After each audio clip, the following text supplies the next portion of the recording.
the sports you do and don't know, both within and surrounding Baltimore.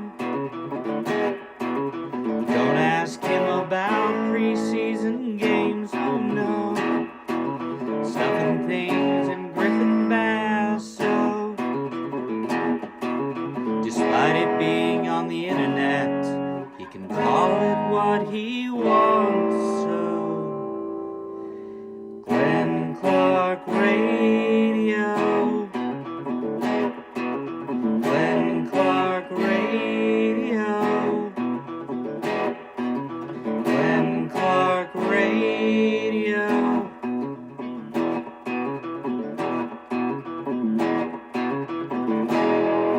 Duke sucks. Well, it's really not what I have to see. You know, it's the player that really has to feel comfortable going out there and putting themselves in position to play. He says he's ready to go. I'm ready to go. I feel great. I mean, I wouldn't say. I mean, any great player that says they want to play, I'm all in. You know, it's up to him. And I thought he looked really good today. I thought there was things he did out there today that took another step forward.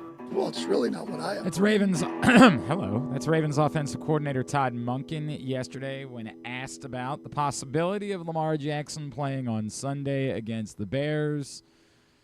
Stacked a second limited practice yesterday, and we continue to play the waiting game. We continue to monitor. We'll get a final injury report today, and if I had to guess, you know what it'll say? Full.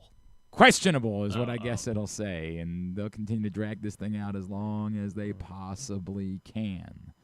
But perhaps we'll get a surprise one way or the other. Either the Ravens maybe rule them out, go ahead and do that, and then fewer questions. Vegas still seems to think that Lamar Jackson's playing, as the Ravens remain 6.5-point favorites for Sunday's game. All we can say is we will see. We have so much to do on today's program. An insane amount to do. In just a minute, Derik Queen, former Terp, Baltimore's own, just played his first NBA game with the Pelicans on Wednesday night. He's going to join us in just a second. Later on, Stan the Fan Charles, he's not in studio with us today because we had a lot going on, but he's going to check in with us. We'll talk to him about the Ravens. We'll also preview the World Series, get some thoughts maybe on Scott Servais, perhaps, as the Orioles' next manager. Later, Ruben Hyppolite, former Terp, Bears linebacker, will join us to preview Sunday's game. We will chat with Earnest Byner, Ring of Honor, Baltimore Raven. I get it. I know, but he is in the Ring of Honor, and he was part of the 1996, the inaugural team, as we get back to celebrating 30 seasons of Baltimore Ravens football. And we'll wrap up today catching up with another local NBA player, Cam Spencer, out of Boys Latin, and who started his college career at Loyola before winning a national championship at UConn. He's getting ready, or just played his season opener with the Memphis Grizzlies against Derik Queen and the Pelicans, ironically. So we will talk to him about that as well. So a lot to do. I'm starting to think I might need some tea today. Starting to think that maybe I have pushed it once again this week. Well, what? You only did like 175 shows yesterday. Yeah, a lot going on. Today's show is also brought to you by Game Day Men's Health in Owings Mills, Frederick, and Columbia. I've been taking peptide proteins, and they've been very, very good to me, as Sammy Sosa might say. Have really helped me feel better when I wake up in the morning, feel better after strenuous workouts. Game Day Men's Health, if you are perhaps feeling like you're low T, get a complimentary testosterone test. Start there. It's free. Get your answers. If you're not, but you're still feeling sluggish and run down, they can help you. If you are, they've got a more specific treatment plan for you. Plus, you got stubborn belly fat that just won't come off. Maybe you're dealing with erectile dysfunction issues, performance problems in the bedroom. These are the types of things when you get together with the boys you don't want to talk about, but you can talk about them at Game Day Men's Health. I should tell you that the phone number is 443-264-4454 in Owings Mills, 443-266-3505 in Columbia, 240-931-3717 in Frederick, GameDayMen'sHealth.com. One other thought from Todd Monken yesterday. We keep wondering if maybe this is going to be the week where we see some offensive line changes. Maybe Corey Bullock gets into the mix. Emory Jones was activated, but they already said not this week for Emory Jones. Here's what Todd Monken had to say about the idea of some personnel changes. I don't anticipate too many personnel changes in terms of, we're excited to get Pat back and excited to get Ronnie healthy, and, so we're excited. So, I mean, obviously it'd be better if Ronnie Stanley plays the entirety of the football game, and yes, Pat Ricard being back on the field would definitely be helpful. But maybe throwing a little cold water on the idea that they're going to make any other significant changes. Although, again, could just be playing coy, could be a situation where they just don't want to tell you what the plans are for Sunday. We'll talk more Ravens throughout the course of the show, but had the opportunity to catch up with Derik Queen. He's from Baltimore. That's why. Had to do it a little bit earlier. Let's take a listen right here on GCR. Well, our next guest here on GCR, we would tell you that he's from Baltimore, but everyone knows that. The whole world knows where this man is from. He, of course, a former Terp, and he just made his NBA debut this week for the New Orleans Pelicans. It's a pleasure to welcome back to the program Derik Queen, who is with us now here on GCR. Derik, it's Glenn. It's great to catch up with you again, man. Thank you for taking the time, and congratulations to you, dude.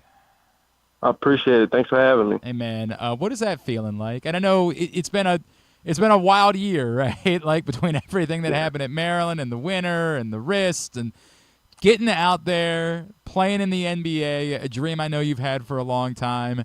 Can you describe what that moment was like for you? I mean, it was great. Just getting to be out there on like a short notice. Didn't have a lot of practices due to an injury, but it was just great getting the opportunity and having a feel out there. Did you soak in? Did you allow yourself a moment to say dude, I'm here. This is everything that I've worked for. Did you give yourself any of that, or are you too focused on what you got to do next to allow yourself that? No, not really. I mean, it was exciting just going through the process to get here, and then probably when I first started practicing, we all got together. It was a crazy moment, but I mean, it's game time. It's business and stuff, so it's really not a lot of time to really enjoy and just I don't know, be my dreams come true. It's just been something I've been working on. I appreciate that, man. I know there's a lot more dreams, right, moving forward for you to live through. Derik, my favorite moment, going coast to coast, right? How many times do you still think people don't realize what they're up against when they're up against you and just think you're a big, and how much joy do you have when you get to remind them, yeah, I'm a ball handler too? Yeah, I mean, no, that's a great feeling of surprising people. I don't think the team had a lot of film on me because I didn't play no preseason games. So, and then also, I feel like the coaches have, faith in me to make plays, to rebound and push and start, good offense. So, I mean, that was just a good moment. What is the decision-making process for you? What do you need to see to decide I'm calling my own number here versus I'm going to give it up and let one of these other guys bring it up? First I gotta get the rebound. Yeah, true. And then the decision-making is, I don't know, I just gotta be in a moment. If I see people at the rim, just kick it out. Of course, just try to make the right plays. I mean, when it works, bro, it is awesome to see, and I know how excited people were. Derik, you talk about obviously not having the preseason and not being able to go through it.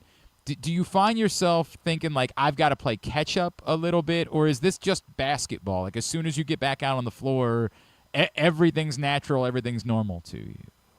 Yeah, I mean, a little bit of catch-up because all the conditioning I've been doing it's nothing like basketball shape. So yeah. just that in that aspect. But other than that, it's just basketball.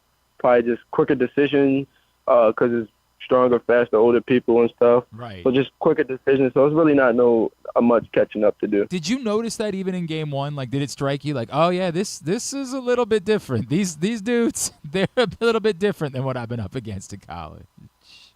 Yeah, definitely. They're just stronger. Like I said, they older, and then they know this game. This is a different game than college than any other basketball game. So it's like, it definitely is different, and it's just like how stronger these guys are than where I'm coming from college. Yeah.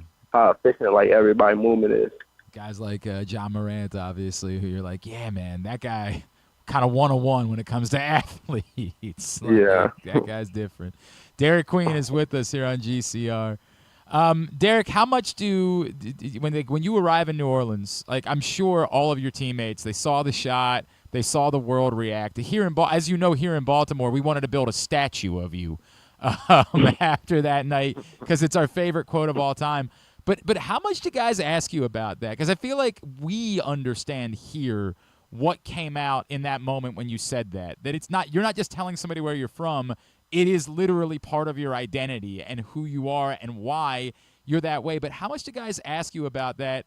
And how much do you explain to them? Like, it is like everybody's proud of where they're from, but it is a little bit different for someone that grew up in Baltimore. People just ask me about the shot. Yeah. And not really what I said, but I mean outside of Baltimore, but like I said in the interview, it just mean like I feel like that we tough, and then like in any moment like that, like we okay with hanging it over our shoulders, even if it didn't go our way or went our way. I appreciate that, man. Like, did you realize how much it was going to resonate with people? Did you like we're getting ready to do like our year end, and it's literally like the moment of the year here in Baltimore. It's like the best thing we've ever experienced. Did you realize quickly how much it was going to resonate with people? No, not really. It took like a day or two, then people started making shirts, and then it kept going viral on social media. So I didn't really know in the moment. Of course, I don't think nobody really know. Like, you just celebrating. Something will blow up in the moment. Yeah. Right. Like, I mean, it's just an amazing game winner in the NCAA tournament. Another type of thing that you dream about your entire life. And then here it is, and now everybody wants to talk about this. Do you find that you carry, like a lot of people would say, the typical Baltimore basketball player is a little bit more undersized, right, and has to play with a chip on their shoulder because of their size. You clearly you weren't that guy, right? Like, you weren't the undersized like Baltimore guard. But have you always had that same chip on your shoulder that we associate traditionally with Baltimore basketball players because it's so easy for guys from here to just be overlooked? Yeah, I mean, yeah, definitely. On my side, I just try to watch the game, study the game a lot, and then God blessed me with the size and height, so just had to use it and just kept studying the game and just create opportunities for myself. Do you find yourself like, does the Baltimore in you come out? Like, do you find yourself like that's Baltimore? Like, is there anything that you do where you like that you just know that's because of where you're from? Yeah, like every day it's a new lingo that I say that my teammates never heard. What about like two and you? Is that one of them? Do you have that? Yeah, but they don't really say nothing about that because they see it on social media every day. Okay. And stuff, but like the lingo, like some of the funny stuff we say in the locker room that they say like they never heard of that. That's new, or they say they're gonna carry it with them, like use it and stuff. Do you guys have you gotten anybody else in the locker room to start calling each other dummy? Yeah, a lot of us don't. A lot of us say it. I actually love that. That makes me happy, right? That is very high on the list. What is one? Is there another one that you have that you go to a lot?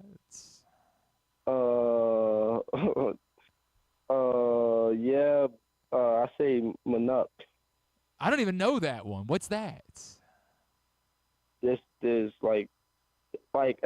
everybody. Of course, everybody on social media gonna know it because it's like this barber. He just got his own lingo, and then they think it's they think everybody in Baltimore speak that. So Yeah, right.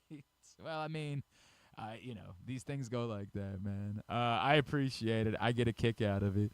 Derik, have you been in touch? This is a weird time for us, right? Because Maryland season's about to start, and we don't know who kept who in the divorce, right? Like, we don't know how this works. Are you like all Maryland this year? Are you kind of pulling for course. Villanova? Like, where are your emotions through everything? No, of course I'm all Maryland.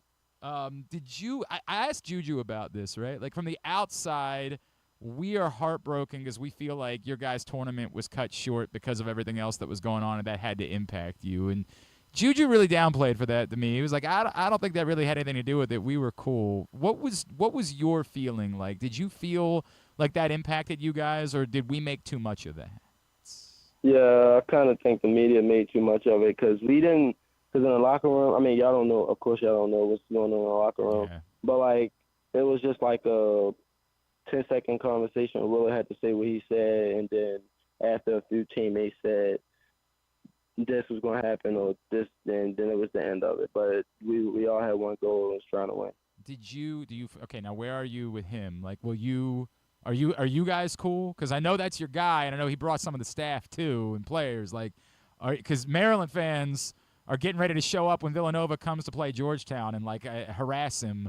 Are you still cool with Coach Willard? Yeah, I'm still cool with Coach Willard. That part, you're taking both sides in the divorce. I understand.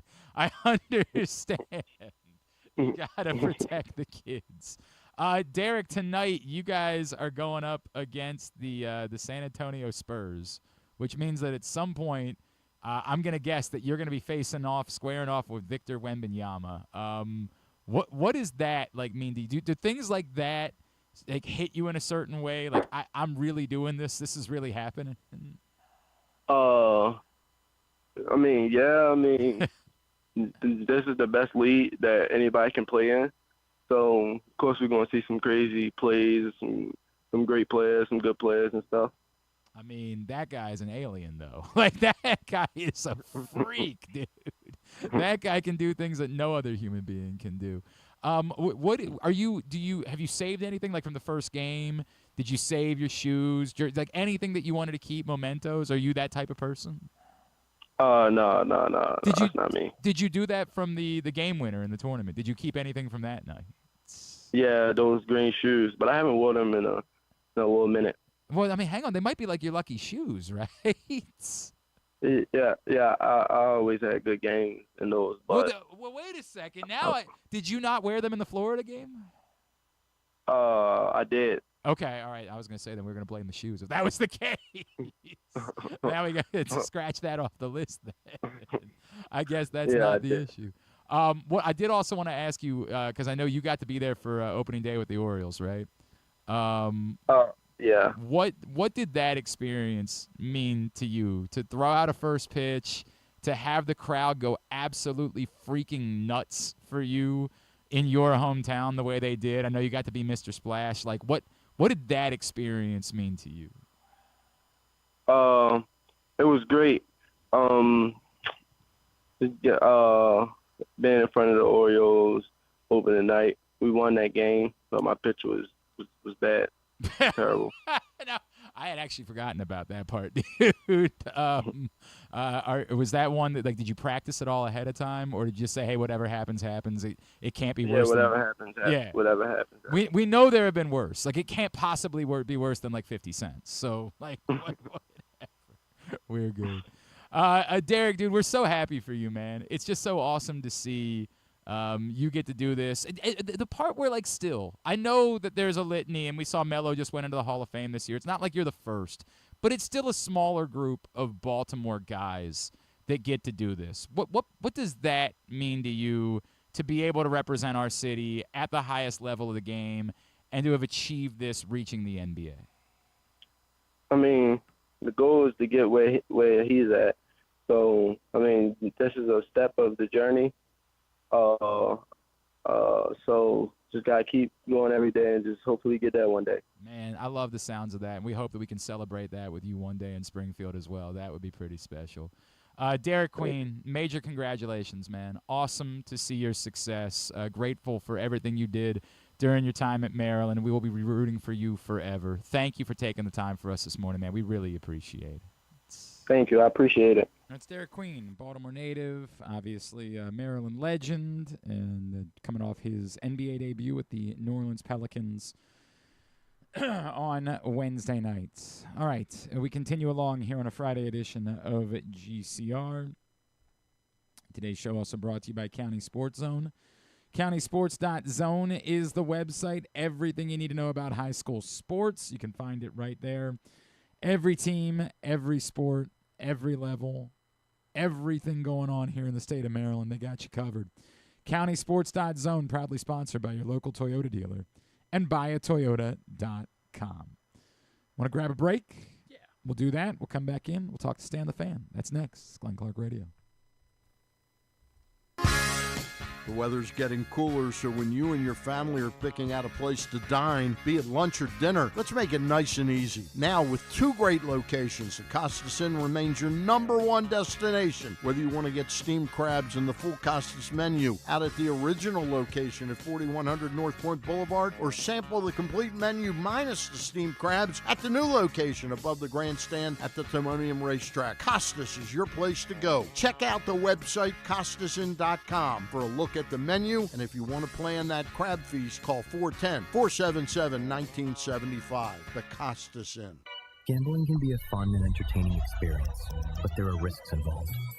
If you're planning on betting on the game at the casino or on your phone or computer, know your limit, stay within it. Set a budget and a time to stop. Remember, gambling isn't a financial solution, and it doesn't mix well with alcohol or drugs.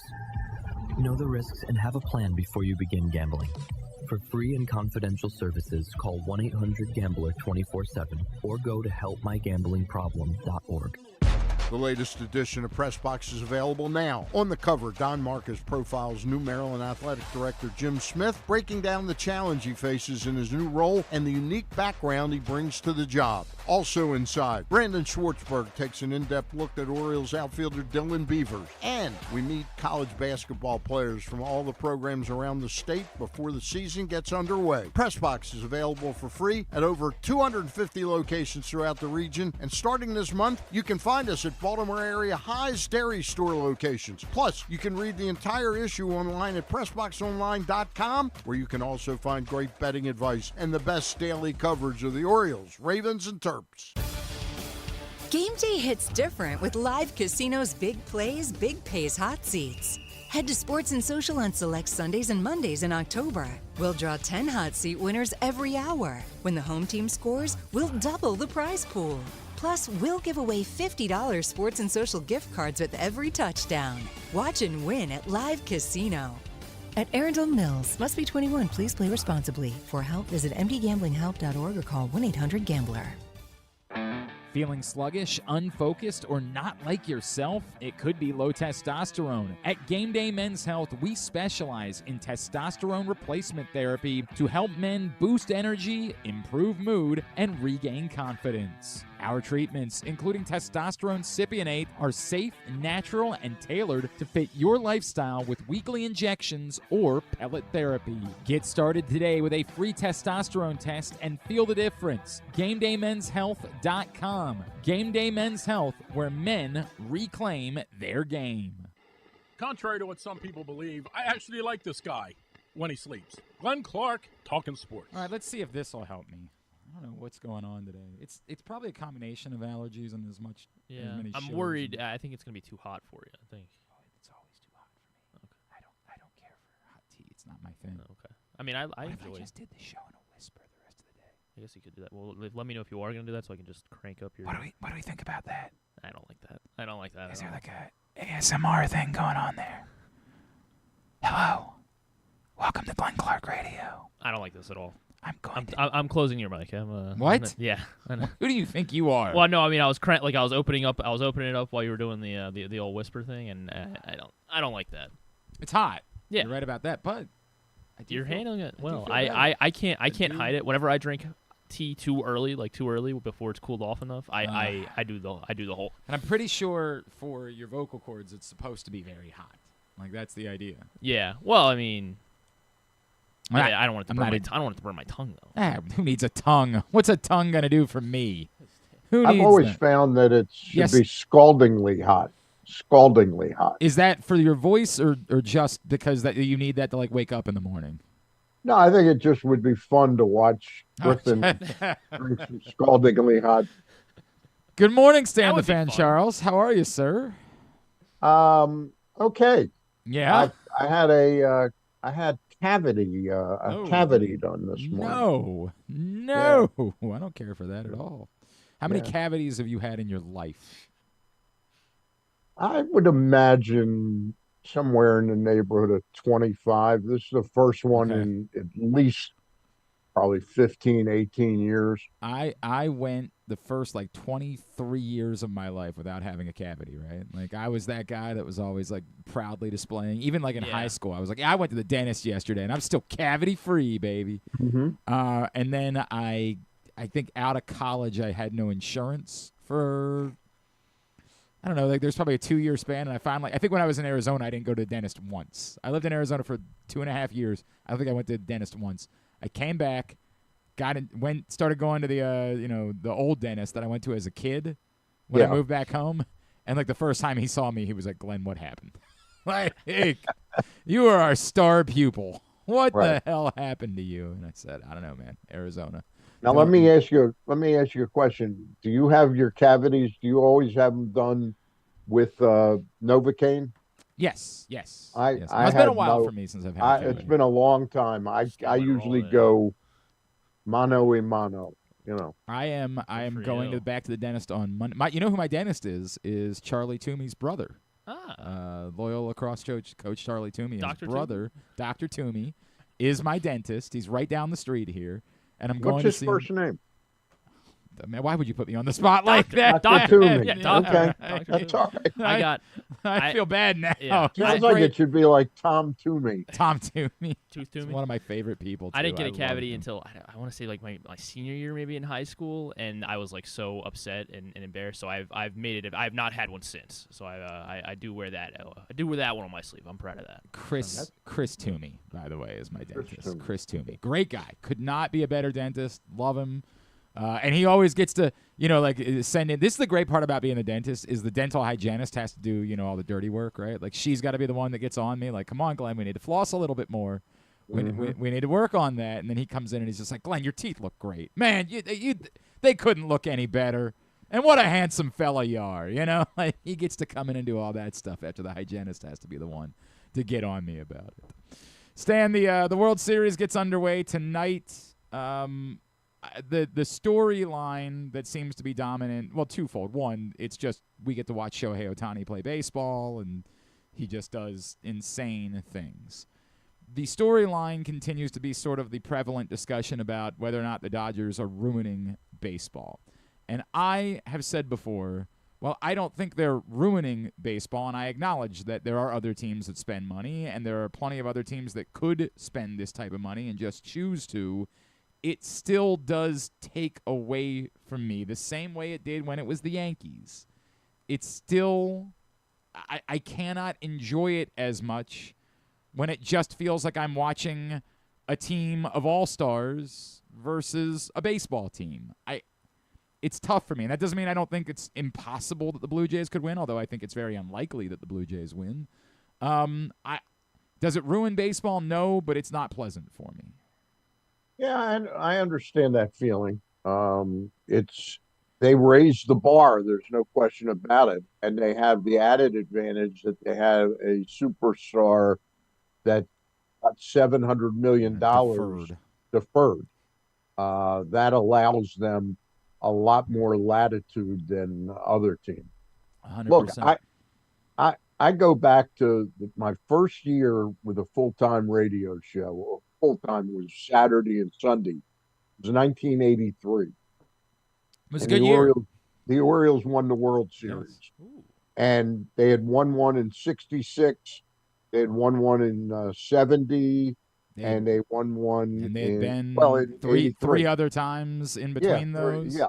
So the notion that we would go from 1983 to now it's mind-boggling that we're in 40 some years and we haven't been able to make it back to a World.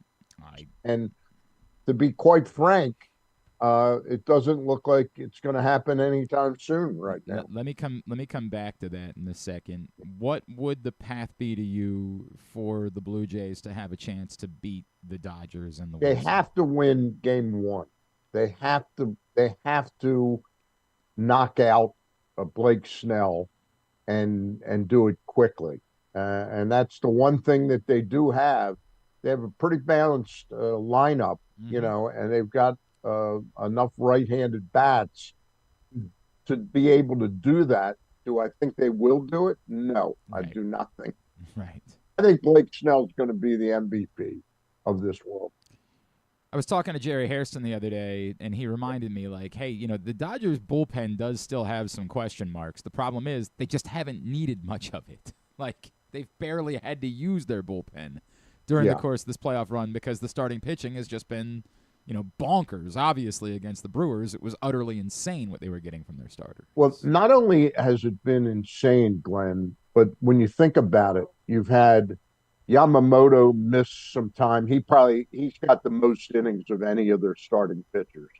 But name me one of their starting pitchers that seems like it's October, 24th, and they're wearing down. They're running on fumes. None of them. All of their starting pitchers they're really ready and fresh.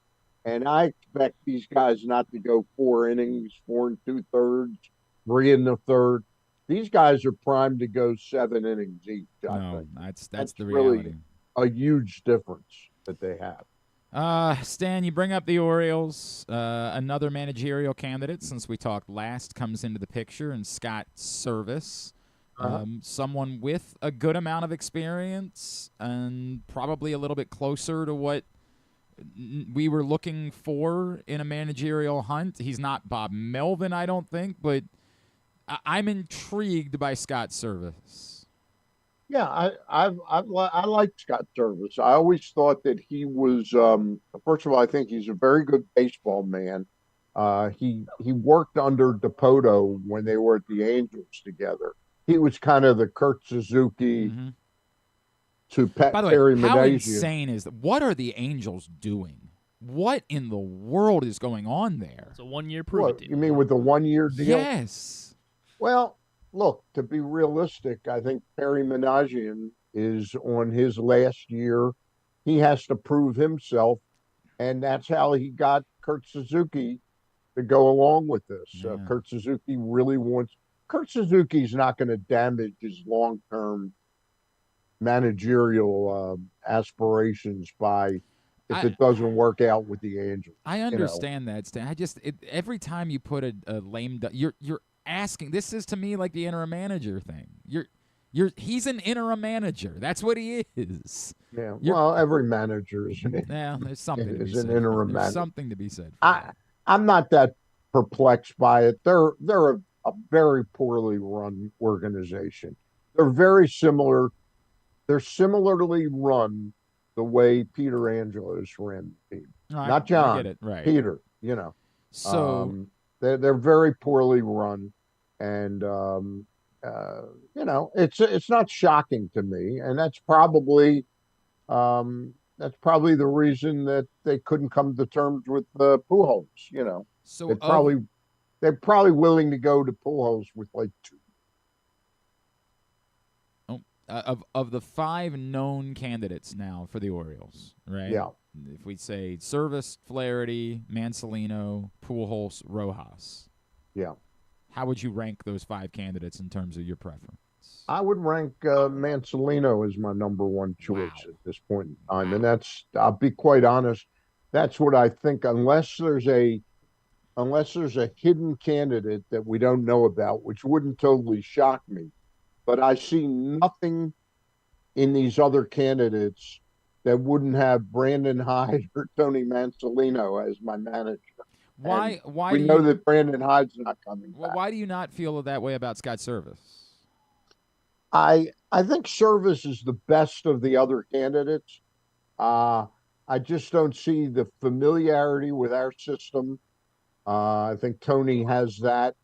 He never won more than 90 games, although I will say this, if Tony Mansell, if Scott Servais had Dipoto the way he was this year, really getting some to the point. couple They players. had no bats, right? Yeah, Like, they were doing it without bats for several years. But Servais wouldn't bother me at all.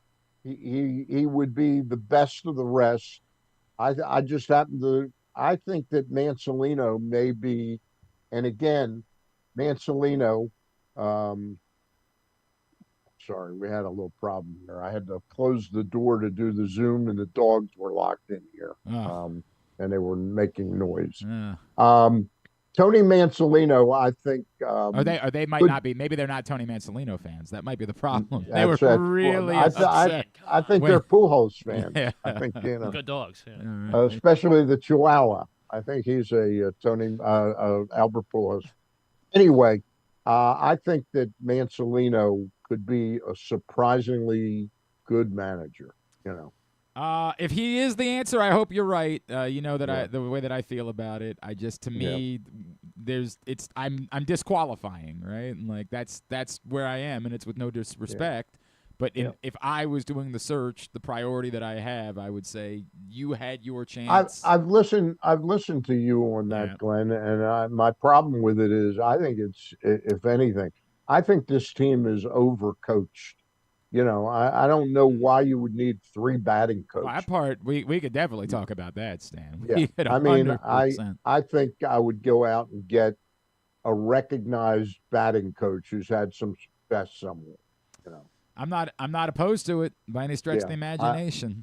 I think these guys have so much information in their head that their heads are ready to explode. I guess let me ask it this way, Stan. If it were to be Mansolino, where would be your faith level that he would get any amount of power at all? Like that he would be able to push back. I think one of the reasons why a lot of us said we hope that it's a veteran manager is because we assume that they wouldn't take the job unless they knew they got some amount of control, some amount. Obviously, this is a new way of doing things in baseball. The front office is always going to take the lead. But the hope would be that if you go through the process and you're really interested in a Scott Servais isn't just taking the job unless he says, hey, if I want to do things that maybe don't go along with what your numbers tell me, do I have the latitude that I'm able to do them? Would your belief be that Tony Mansolino would have any of that type of latitude, or would he be just a conduit for what it is that Mike Elias and company wants? I think that Tony Mansolino, like any manager, can earn that respect and a little bit more power.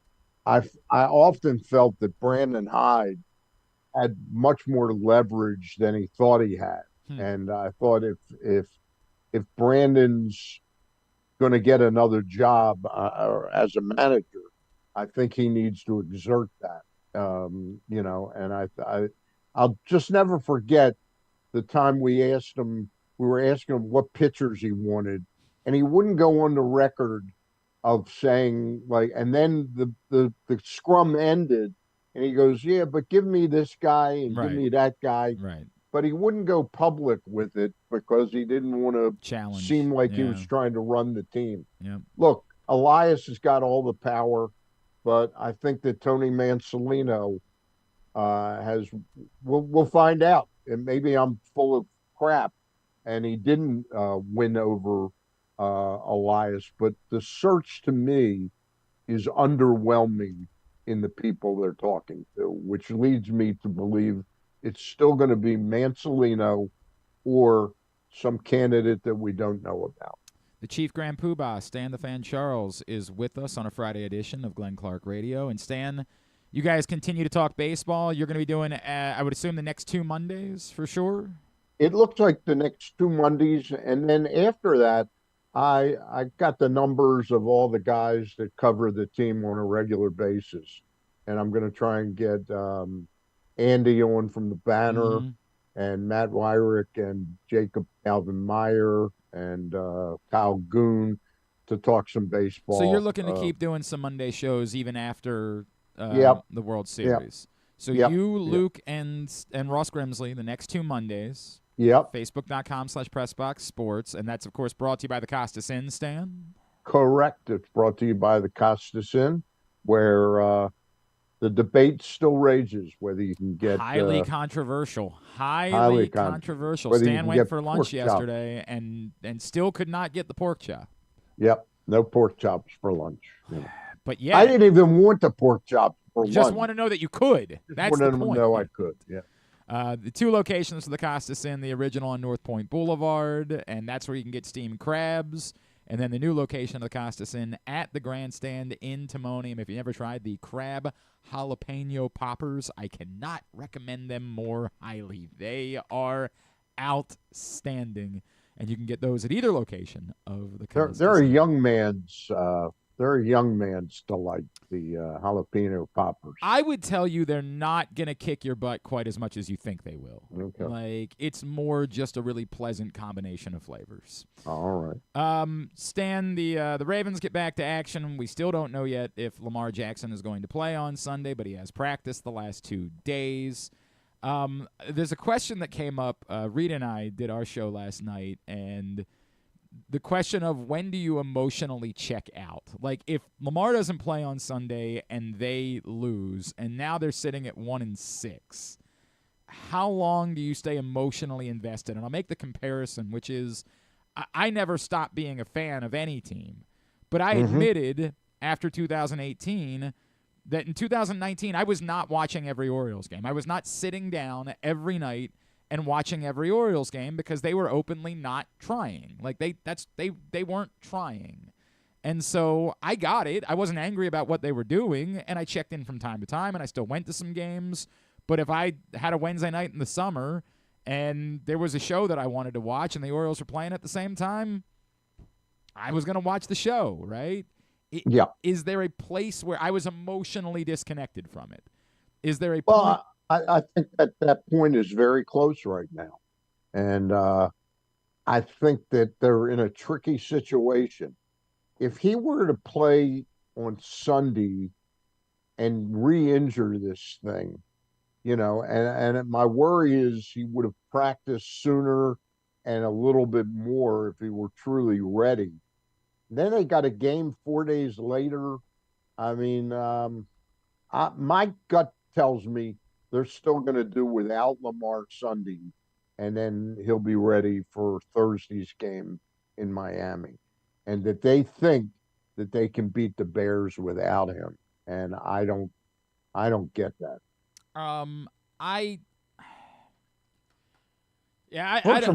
First of all, who are you starting if Lamar's not active? It's funny because they're not answering the question, but again, last week John Harbaugh said that Cooper Rush was still the number 2 quarterback, and I wonder if in their mind we really will try to come up with a way to play both guys. Yeah, I think they would do that. I know that. Let's be blunt. I was a big fan of finally getting. I forget the name of the quarterback that one year when Flacco was here. They picked up the former number 1 quarterback of the Cardinals. And I can't remember his name. He was not like Jim Hart or something like that, but he had been their starting. You remember Mark? It wasn't the Cardinals, but Mark Bolger was here for a minute. Who had been the Matt Schaub was a. No, it wasn't Matt Schaub. And it wasn't Bolger. I can't think of a Cardinal. This guy was definitely with the Cardinals. But anyway, I can think of Ryan Mallett. He was like a real quarterback, and I thought Cooper Rush was going to be the same thing. Right. And then he got the opportunity, because that's why you have a backup, is to win 3-4 games, or keep you in games. Alive, right? He's been Mark Craig or Creek. Oh God, I can't think of his name right now. But Rush has been an unmitigated disaster. Yeah, it hasn't obviously worked at all, and that's the problem to me. Like when everybody says, "Well, just play Huntley because it looked a little more competent when he got into the game." Like, yeah, but I've seen enough Tyler Huntley. Like to me, there's no debate about whether or not Tyler Huntley can do this either. He can't. And we say he looked a little bit more competent. He looked a little bit more competent and scored 0 points. Like, it's just we're saying the bar is so low that functionality is the answer. And it might be. If that's what you're down to, it might very well be that I would say just go ahead and play Tyler Huntley on Sunday. And again, at that point, I'm just trying to gimmick it up as much as I possibly can. Yeah. Like, just gimmick the hell out of it. Throw in as many gadget plays. Put Derrick Henry in the Wildcat. Like, do as much. If you got Pat Ricard back out on the field, I'm running a good bit of Derrick Henry Wildcat on Sunday. Now, does he look like he's ready to play? That's the word. The word is that Pat Ricard has looked this week like he's ready to go. The whole season hinges on Patrick Ricard. I mean, they waived they did waive Zaire Mitchell-Payton yesterday, so that clearly to me suggests that they know that Pat Ricard is playing on Sunday. And again, or they're just. I love Ricard. I love Ricard, and I think he's been a very underestimated loss these first 6 games. And I'm okay with saying we have to gimmick this. Like, we have to try to steal this because we're not good enough with a backup quarterback otherwise. Yeah. So I'm not. And the defense has got to somehow schematically show up and create some chaos for Caleb Williams, who under Ben Johnson is playing with a lot more confidence. No question about that. And has some escapability. And when you're already struggling to rush the passer, now you have to face one that can move around a little bit. A couple weeks ago when we looked at this and said, well, we got the Bears coming out of the bye. That's a win. Mm-hmm. They've now won 4 games in a row. And I'm not saying we can't win this game, but why in the world they're without Lamar being certain to play that the Ravens are 6.5 point favorite? I'll never understand. And Stan, if I knew they had a healthy Lamar Jackson, I would have all the confidence in the world of the Ravens winning this game. Yes, I agree with you. Lamar Jackson against an NFC team, even a good one, I would have the confidence. But without that, I do not have that confidence.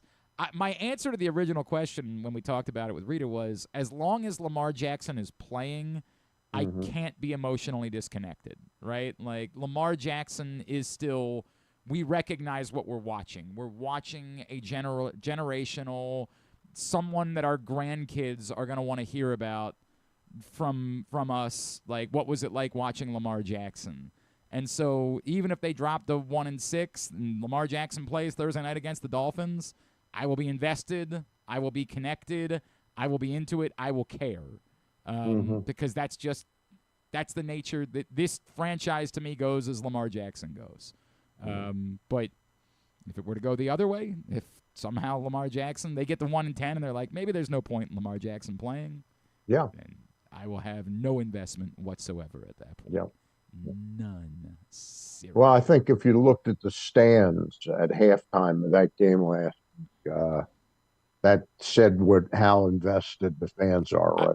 To me, it's half the reason why everybody's freaking out about will Lamar play or not. They want to know whether they should dump their ticket. They don't know whether they should go to the game on Sunday or not. Yeah.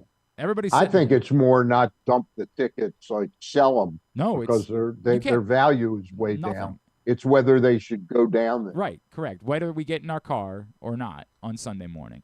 And maybe I do think. And I don't recall a time in Ravens history in the 30 years they've been here that has existed. Late in the season, sometimes it's happened when it gets miserably cold, right? When the weather's just awful and people are like, "Yeah, I'm good. I'm not doing that." But outside of that, I agree, Stan. Yeah. I would also say that the one thing that might be different about Sunday is the Bears haven't been good in a little while. So all of a sudden, there's Bears fans that want to travel and Bears fans that might be from like New Jersey, that this is an easier way to go to a game. So I haven't looked at the ticket prices, but there might be a slight better ability to sell your tickets because there might be some Bears fans that are willing to buy them right now. I'm expecting that there's going to be a pretty good number of Bears fans at the game on Sunday because that's just the way it works. Like, we saw this with the Commanders last year. They hadn't been very good for a couple of years.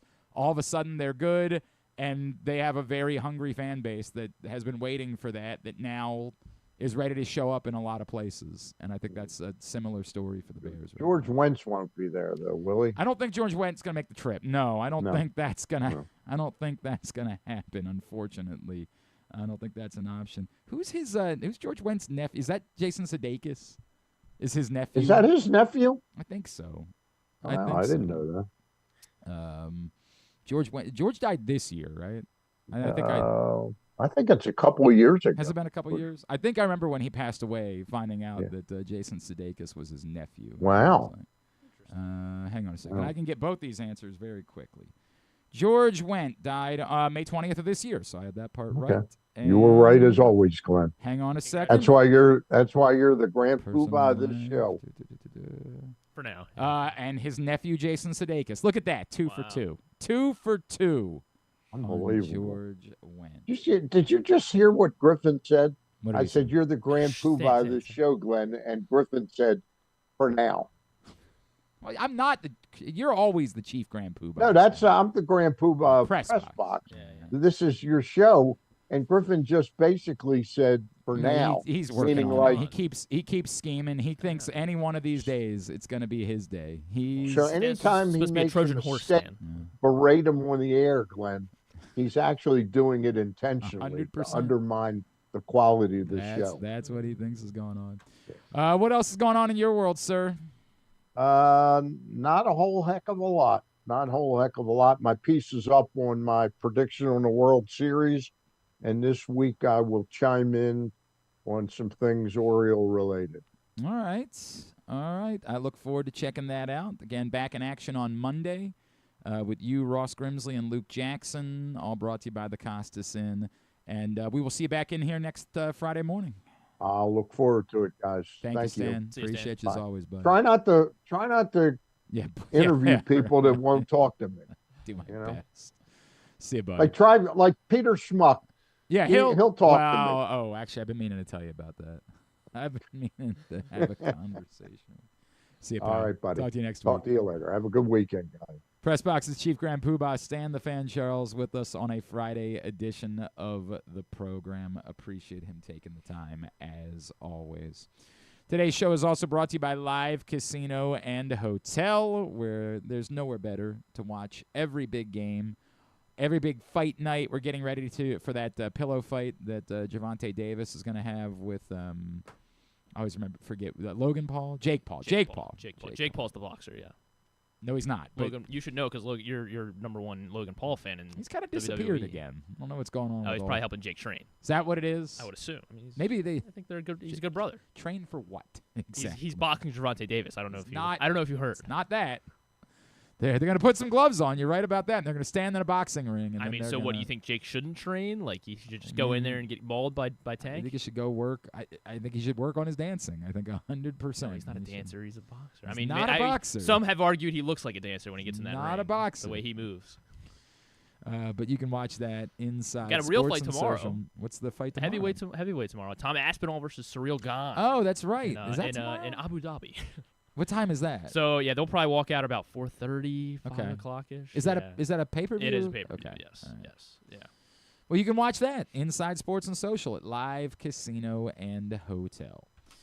All right, we'll grab a break. When we come back in, Earnest Byner is going to join us. Of course, this is the 30th season of Ravens football, and we've been celebrating with members of the inaugural team and someone who certainly could tell us a lot of stories about the move and how things became what they were with the Ravens. Earnest Byner joins us next. It's Glenn Clark Radio. Game day hits different with Live Casino's Big Plays, Big Pays hot seats. Head to Sports and Social on select Sundays and Mondays in October. We'll draw 10 hot seat winners every hour. When the home team scores, we'll double the prize pool. Plus, we'll give away $50 Sports and Social gift cards with every touchdown. Watch and win at Live Casino. At Arundel Mills, must be 21. Please play responsibly. For help, visit mdgamblinghelp.org or call 1-800-GAMBLER.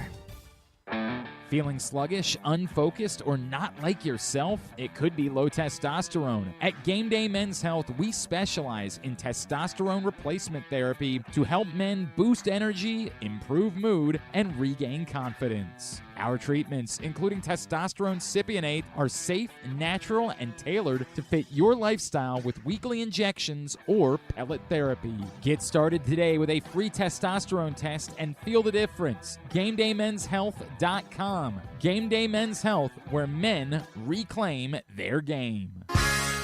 The weather's getting cooler, so when you and your family are picking out a place to dine, be it lunch or dinner, let's make it nice and easy. Now, with 2 great locations, the Costas Inn remains your #1 destination. Whether you want to get steamed crabs and the full Costas menu out at the original location at 4100 North Point Boulevard, or sample the complete menu minus the steamed crabs at the new location above the grandstand at the Timonium Racetrack, Costas is your place to go. Check out the website, CostasInn.com, for a look at the menu, and if you want to plan that crab feast, call 410-477-1975. The Costas Inn. Gambling can be a fun and entertaining experience, but there are risks involved. If you're planning on betting on the game at the casino or on your phone or computer, know your limit, stay within it. Set a budget and a time to stop. Remember, gambling isn't a financial solution, and it doesn't mix well with alcohol or drugs. Know the risks and have a plan before you begin gambling. For free and confidential services, call 1-800-GAMBLER 24/7 or go to helpmygamblingproblem.org. Looking for Baltimore's premier waterfront dining experience? Head to Nick's Fish House, located in the Baltimore Peninsula. Enjoy crabs all year long, plus happy hour Monday through Thursday from 3 to 6. Planning a celebration? From rehearsal dinners to corporate crab feasts, Nick's is the spot to make it unforgettable. And the fun doesn't stop there. Live music fills the air every Thursday through Sunday. Check out the full lineup at nicksfishhouse.com. Nick's, it's where Baltimore comes to eat, drink, and play by the water. Make the most out of every day in your Toyota RAV4. Available in hybrid or gas-only models. A RAV4 can get you where you want to go in style. Check out buyatoyota.com for deals on new RAV4s from your local Toyota dealer today. Coming back in here with Glenn and the other guy, Garrett, whatever his name is. You know who they are. All right, back in here on GCR as we continue along on a Friday edition of the program. And yeah, I mentioned it with Stan, but a new episode of Rita. Man, I was doing so much better for a second there. Maybe just need to actively be drinking tea as I'm trying to do the show. Is that what it is? Maybe. New episode of Rita and Glenn now available. It's up in the... Maybe those will help in your hand. Oh, you think? We haven't, I did it on 98 Rock one more. I still haven't used these at all. Does that help you get through? And then but they didn't have, these are the Snap ones. They had like you raw dogged it. It was just like a bottle. Oh, yeah, you just gotta like powder, and you just went right to it. And I like these better. Now I'd been up at like 4 a.m. that day, so it was actually, I'm sure, pretty helpful. Like, hello. But yeah, we still haven't used. Griffin, when the whole smelling salt thing was going on, I said, Griffin, we should get some. He was like, absolutely. And then a week later, I was like, what happened to that? And he was like, we'll have them tomorrow. But it was a week. Nobody had them. Well, it was a week them. after. I'm not mad at you. It just didn't. Well, I'm mad. It didn't work out because by that point, we as a society had kind of moved on from the topic. So they just we got to bring it back. Sitting here. Didn't we say at one point we do it for botches? Like if you botch. Yeah, but to me, it's not punishment. It's not even a punishment. It's more for the bit. Like, you botch and like, all right, now I'm back. Now I'm back in it. Okay. Right? Like, it's not really a punishment. Anyway, Rita and Glenn, new episode. We put it up in the greatest hits audio-wise. It's also available on YouTube, youtube.com/@RitaandGlenn. So I would encourage you to check out that show, the book club for The Perfect Neighbor, which is the new Netflix documentary about a terrible, terrible killing in Florida. We talked all about emotionally disconnecting and when that might happen with the Ravens, the NBA stuff. By the way, when we were talking about the NBA stuff yesterday, I was like, I wonder if there's any chance that Chauncey Billups didn't know he was working for the Mafia. Nope. Nope. I read more into it. No chance. No chance. So, unfortunately, that's what it is. Talked about all that. You can find it right now. New episode of Rita and Glenn now available. YouTube.com/@RitaandGlenn, spelled out. And I'm telling you, subscribe. so that all the episodes come right to you. We've been trying to do it every week. Rita and Glenn, new episode now available. All right, we have been celebrating all season long 30 seasons of Baltimore Ravens football. And I get that the 30th season has not gone the way that we wanted it to. But it is a good opportunity to look back on how far things have come over 30 seasons. And few people have perspective of where the Ravens were on day one like our next guest does. He came over with the franchise from Cleveland. He's a member of the Baltimore Ravens Ring of Honor. He is Earnest Byner, and he is back with us now here on GCR. Ernest, it's Glenn in Baltimore. It's always great to catch up with you. I hope you're doing great. Thank you for taking the time for us this morning. Hey, it's good to be here. Good to be part of the franchise's history, and let's roll. Hey, man. Ernest, I've been trying to – look, and I say this not to call – my producer's a young man. My sidekick here, he's 25 years old. He does not remember. I've been out in the game longer than he's been alive. Damn. But so when I tell him this, all he's ever known is the Ravens being a model franchise, being the organization that everyone is the envy of everyone in football. He does not know what those initial moments were like, and I'm using him as an example of a generation of Ravens fans that don't know about it. Can you take us back? 1995, everything that was going on. Obviously, you were very close with Mr. Modell. What was going through your mind and the initial days of the Baltimore Ravens? What are your memories of that time of true chaos? Well, it's going through the move process was, I guess, difficult to say the least. Because there was a lot of uncertainty, especially when it was announced in Cleveland that the team that we were going to become the Ravens. So we had to go through that process, and then to go through the process of becoming another franchise, or at least, especially in name. So getting to Baltimore, having to try to find a place. We were blessed to find a lovely home up north of the city, and being able to become the Ravens, even going out and trying to sell the team to some of the to some of the possible fans or would-be fans early on was interesting, because they didn't know what they had, as far as what the team might be, and what we would ultimately become. But going through that move process, and then focusing on trying to get to training camp, and Ray Lewis, came in that year. Ray Lewis and Jonathan Ogden, that they were part of that initial draft, and being able to, get a bond with them and start the process of, developing the Ravens, and being, trying to get to where we still expecting to win. We still were, trying to play football at the highest level that we could. But it was a shock, but then it was a growth process. Yeah, that part. When was the moment that you kind of realized for all that shock? And we've joked all season long about y'all didn't have uniforms, y'all didn't have a practice squad in those initial days. Right. When did that shock start to turn for you? Because obviously you stayed with the franchise even after you retired, and were part of the organization as it turned. But when did it first start to click for you? Like, hey, for as crazy as this was, for as awful as it was for everybody in Cleveland, we've got something happening here that is real.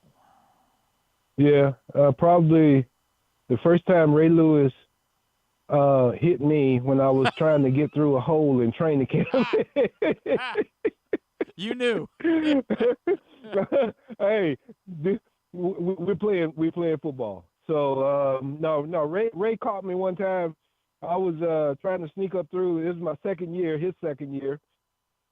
I was trying to sneak up through we were doing 907 run drill, and Ray is a young whippersnapper and all that kind of stuff. We had already bonded, but I was running up through that hole, man, trying to get up there in training camp, trying to get through that hole, and he came in there, he laid a hit on me. I stumbled, finally regained my balance, and then ran off there, but.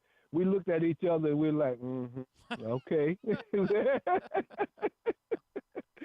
But during going through that, even having the meetings up I can't think of the name of the city that up north, Westminster, where we had training camp. I can't think of Westminster. Westminster.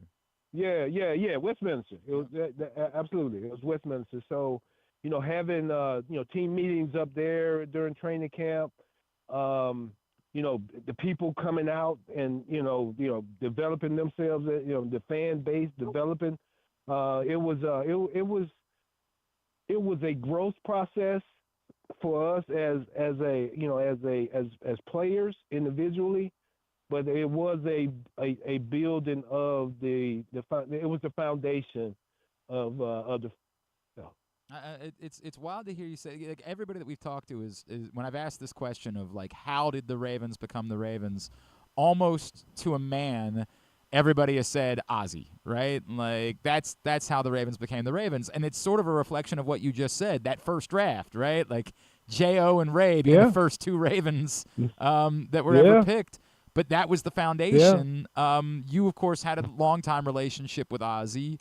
How imperative do you feel like it was that Ozzie was the one that was in charge for the Ravens ultimately becoming the Ravens? Well, I matter of fact, Ozzie started his development process in Cleveland. Yep. He started on the field. He actually was a coach initially, and then he moved into the front office. I guess he found out he didn't want to be a coach, so he moved into the front office even prior to us, prior to the move. So Ozzie was prepping and getting ready for to be in charge or the general manager, because he went through the process of being a scout, he went through the process of being a coach on the field. And he built himself up so that he understood. So you got a former player, you got a guy who went into the coaching aspect of it, found out that he didn't want to do that, but he had the experience, and then you had a guy who's leading the organization from that perspective. So he can see the game from all of those angles. And that helped him to be able to know who he wanted to be the coach, know who he wanted, and he's one of the guys that if anybody else could do it, we know Ozzie could do it because he had all of those perspectives. And it was actually that I think that's his main gift. He can see from all of those perspectives how the organization needs to be run, and that's why he has been successful. That's why he was the foundation of the Ravens, and that's why he has continued in that role. I was actually up there during the weekend when we had the alumni. Yeah, I went out to practice, sat with Ozzie. And we were talking about just talking football out there, looking at the guys practice, but you can also you can see Ozzie's mind. You can see him working. Wow. You can see how he's developed that whole organization into the winning franchise that it is. Earnest Byner is with us here on Glenn Clark Radio as we're celebrating 30 seasons of Ravens football. Ernest, Wow. Amazing. It is incredible, right? Like Yeah. Ernest, I tell you, I yeah, was a yeah. kid growing up here that didn't have a team, right? Like I was born right before the Colts left, so I don't have any memories of the Colts. And so the word that we often use, and I don't know how you felt, but I was a senior in high school when Super Bowl 35 occurred. And it was a miracle. My father and I cried, right? Like, because he didn't think that he was ever going to be able to share that, like, with me. Like, my father was the type that cried when Lenny Moore gave him a hug, right? Like, that's how much it meant to him. And so I wonder what it meant to you. I know you had won a Super Bowl as a player in Washington, but you know how, Mr. Modell was vilified in Cleveland and everything that he had been through. What was that? What did that mean to you for that group that had come over and had been through everything they had been through, for it to be paid off with this miraculous, this impossible, we didn't have a team 5 years earlier, and now you guys are celebrating and the confetti is falling in Tampa? Yeah. But see, that shows you what the foundation built. Yeah. I mean, it really is exemplary of the type of organization that Mr. Modell ran in Cleveland and also ran there. He knew what it took to be a champion. Mm-hmm. Now, some of the other aspects of what happened so that we didn't make it in Cleveland happened right in Baltimore, and it was just, I mean, it was so poetic, the way the team was formulated. How Ozzie and Mr. Modell, how they built the defense in such a way that the offense only had to play to, didn't have to really depend on a great quarterback, depend on their good quarterback. Just don't mess it up. Right. You know what I mean? So, I mean, Mr. Modell was a father figure to me. Yeah. And I'm sure he was a father figure to other guys. But Mr. Modell sat me down when they decided that, Ernest, it's time for you to hang up these cleats over here. We want you to move over here. And so he had a conversation with me like a father. And, that's a part of Mr. Modell that's not seen. And him being vilified in Cleveland and then being celebrated in Baltimore as a Super Bowl champion was something that was so poetic. I mean, you couldn't have written a script better than that for him at least to be able to become that Super Bowl champion that he deserved it, and he earned it. Well, now we say the other part, right? There's something else he deserves. There's something else that needs to be fixed. He deserves to have his name. He deserves to have his name. Gotta be. I mean, plain and simple.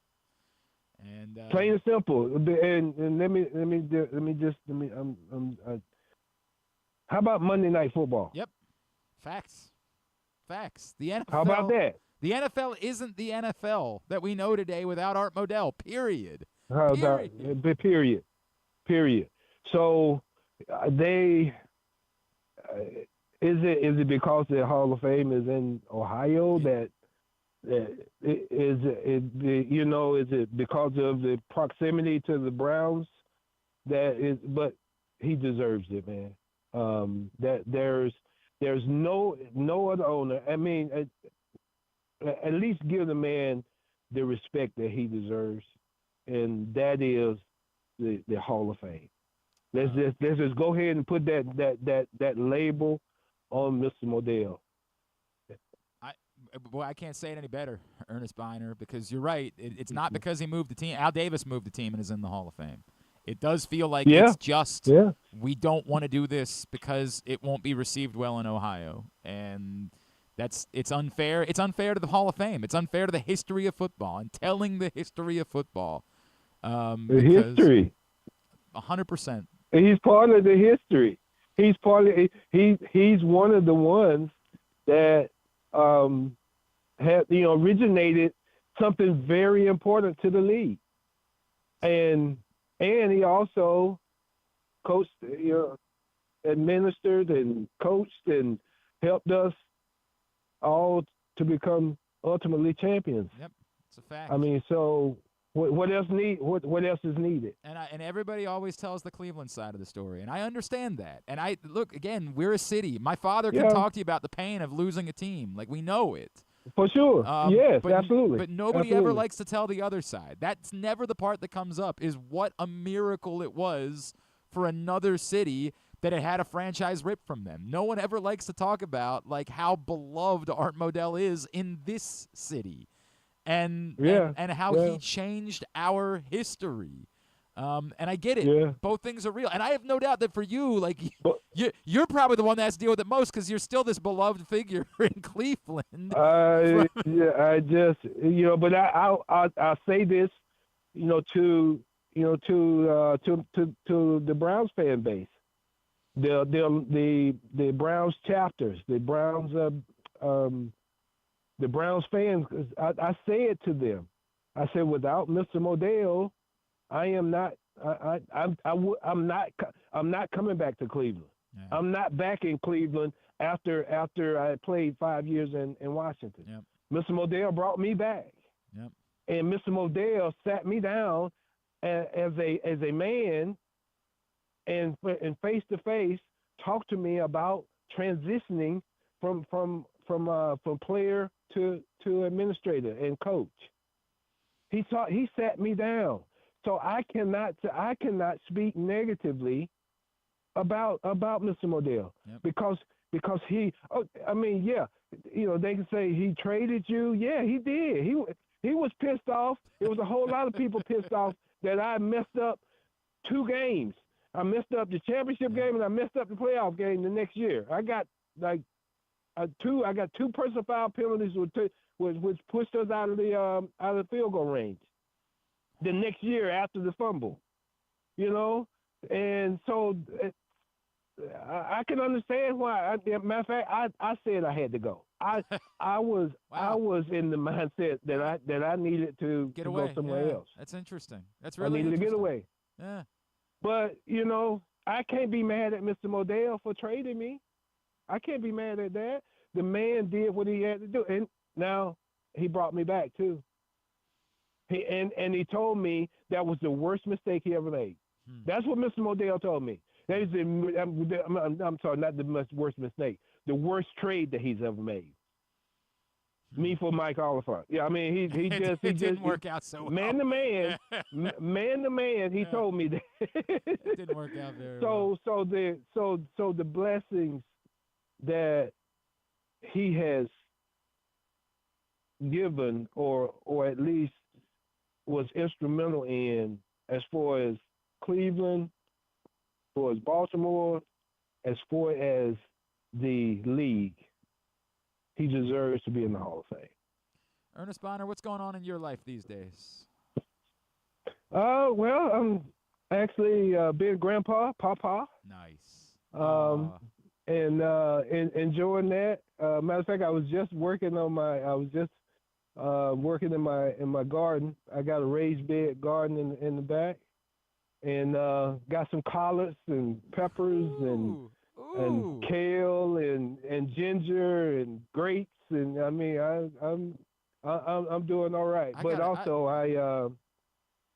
Go ahead. I got to get an invite to Sunday dinner at some point, man. Hey, come on. Cause she can cook now. Man, she can cook. My wife, she's matter of fact, she was like a mother to a lot of the players. That matter of fact, some of them look at me as a father figure. I believe it. Yeah. Because you were the old. and I was player development. My title was player development. So I had some events, and I did some events with the guys. Went over their houses. Had them over to our house, and she used to bring meals and stuff to the game for them after the game. All of that type of stuff was family, and that was one of the reasons that the team actually came together, and one of the reasons that you don't win championships without being like a family. So we had all that going as well. But my wife can cook, so you get to Nashville. Let us know. We will. I promise you, I will give you a call. Promise you. Can I just pump one more thing? Absolutely. I got on my website is theoriginaldogs.com. I got on my website. We're selling. We're bagging popcorn. So I'm pushing that. I'm pushing Giant Eagle, and Discount Drug Mart. Those stores. We're working on getting those products. It's just popcorn and some presser products. And it's called theoriginaldogs.com. I see it. It's low sodium as well. I like that.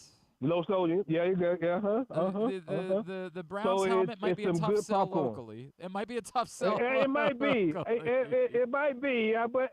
But just know that it's just me, though. You know what I mean? It's still me. Even and it's popcorn, and then ultimately, but I understand the bag it'll be a little tough. Earnest Byner.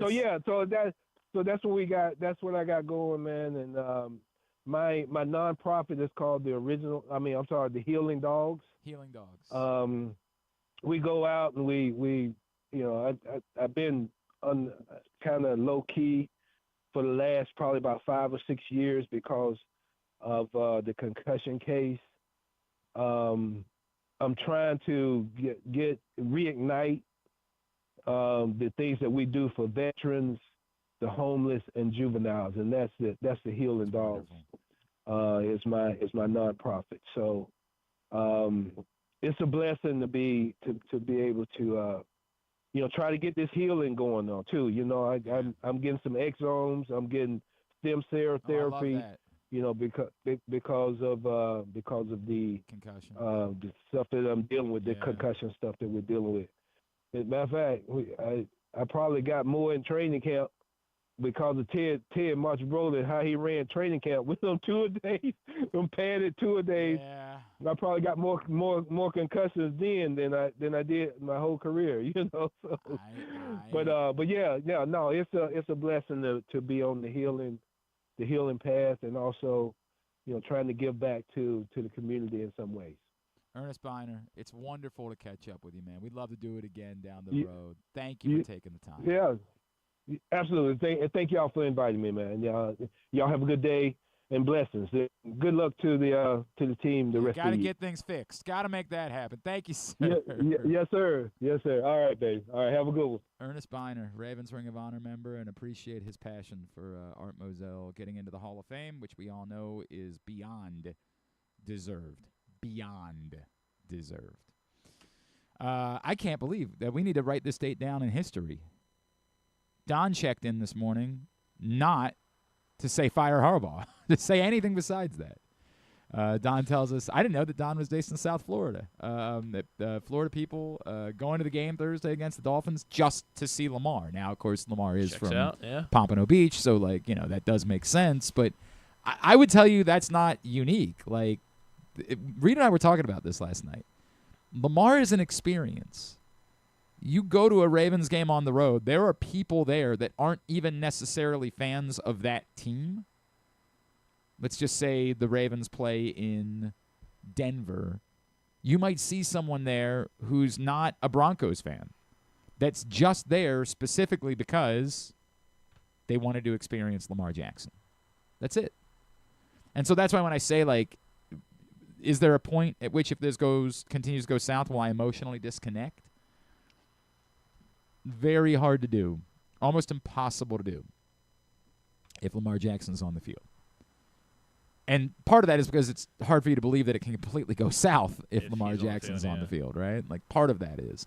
Like, we'd have to, and then at some point in the season with the Ravens, like, if this just, with the Ravens as an organization, be like, maybe we don't have Lamar play these last few games because there's nothing to play for. You don't want to accuse them of tanking. I know that's a Can't do that, can you? awkward topic. As bad as the poker stuff is for Chauncey Billups, apparently that was also part of the issue. There's a unidentified co-conspirator in the Terry Rozier case, and I think the internet has figured out that that person is also Chauncey Billups. They're like, it's a Oregon resident who played in the NBA from 1997 to 2014 and coached in the NBA for the last year. Like, oh, so it's also Chauncey Billups. And the idea is that apparently he tipped off bettors that they weren't going to be playing players in certain games that wasn't made knowledgeable to the public. And that's what makes it fraud, right? Like, again, the tanking part, the idea that teams aren't playing, that it's going to happen in basketball, whether you call it tanking, load management, whatever it is. But that's why injury reports exist. It's the part where the NFL, like, the questionable thing, like, they're going to continue to work with the betting companies. At some point, there might have to be more of a thing there, because the betting companies and the bettors are going to say you can't just keep saying everybody's questionable. It's the way that you hide who's going to play and who isn't going to play, and that's fraud. If we're buying tickets, like the Lamar Jackson thing, you're about to show me that Lamar practiced again today. Who's this going to be? Courtesy of Jonas Schaefer of the Baltimore Banner, who covers the Ravens, is going to show us video of Lamar Jackson for a third straight day practicing. Yes. My guess is they'll list him as limited, and they will say that he's questionable. But maybe he'll be catching passes. Oh, how about that? Oh. Maybe if they are going to gadget and gimmick it up on Sunday, it's going to be out wide. Yeah, right. Maybe that's going to be the case. But at some point in the future of the relationship between the betting companies, the leagues, and the bettors and the law, the idea is going to be, if like the Ravens know this week that Lamar Jackson isn't playing and they're just trying to play gamesmanship with the Bears, we can say, hey, that's understandable and not fault John Harbaugh for it. But at some point, this topic's going to be visited. Somebody, a bettor, is going to feel like they got ripped off. And a lawyer is going to take up the case. And the NFL will have to deal with it, inevitably. If the team knows that the player isn't playing, and I don't know that. I'm making that abundantly clear. The Ravens might legitimately be on the up and up. We've got to monitor Lamar. We got to see how he responds. But if they know, and it's all just gamesmanship, and someone's betting on odds that are illegitimate, will at some point that be considered fraud? And I want to make that abundantly clear. I'm not saying the Ravens are committing fraud. Do not parse this. It's just a topic that as we watch these cases unfold, there'll be questions. Right now, what's definitely fraud is if the Ravens know, and this is the Chauncey Billups comparison, if the Ravens knew, and hypothetically someone within the Ravens was telling someone who is a bettor, you go hop on that line, or bet Lamar Jackson's under props, because we know he's not playing, and the Ravens aren't making it public, that 100% is fraudulent. Now, of course, we have no reason to think that anybody related to the Ravens is doing that, but that's the Chauncey Billups comparison. Comparison is, if you know guys aren't playing, no problem, but you got to make it public.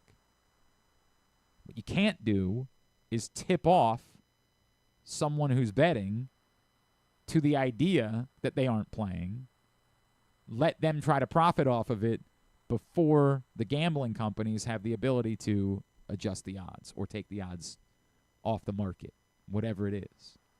So there's no gray area there for Chauncey Billups. It feels like it's actually worse than what we were speculating about yesterday. But other than that, all good. And I said this on Reed and Glenn last night. I'm not going to mix words. Banned for life. I'm never going to change my opinion about this.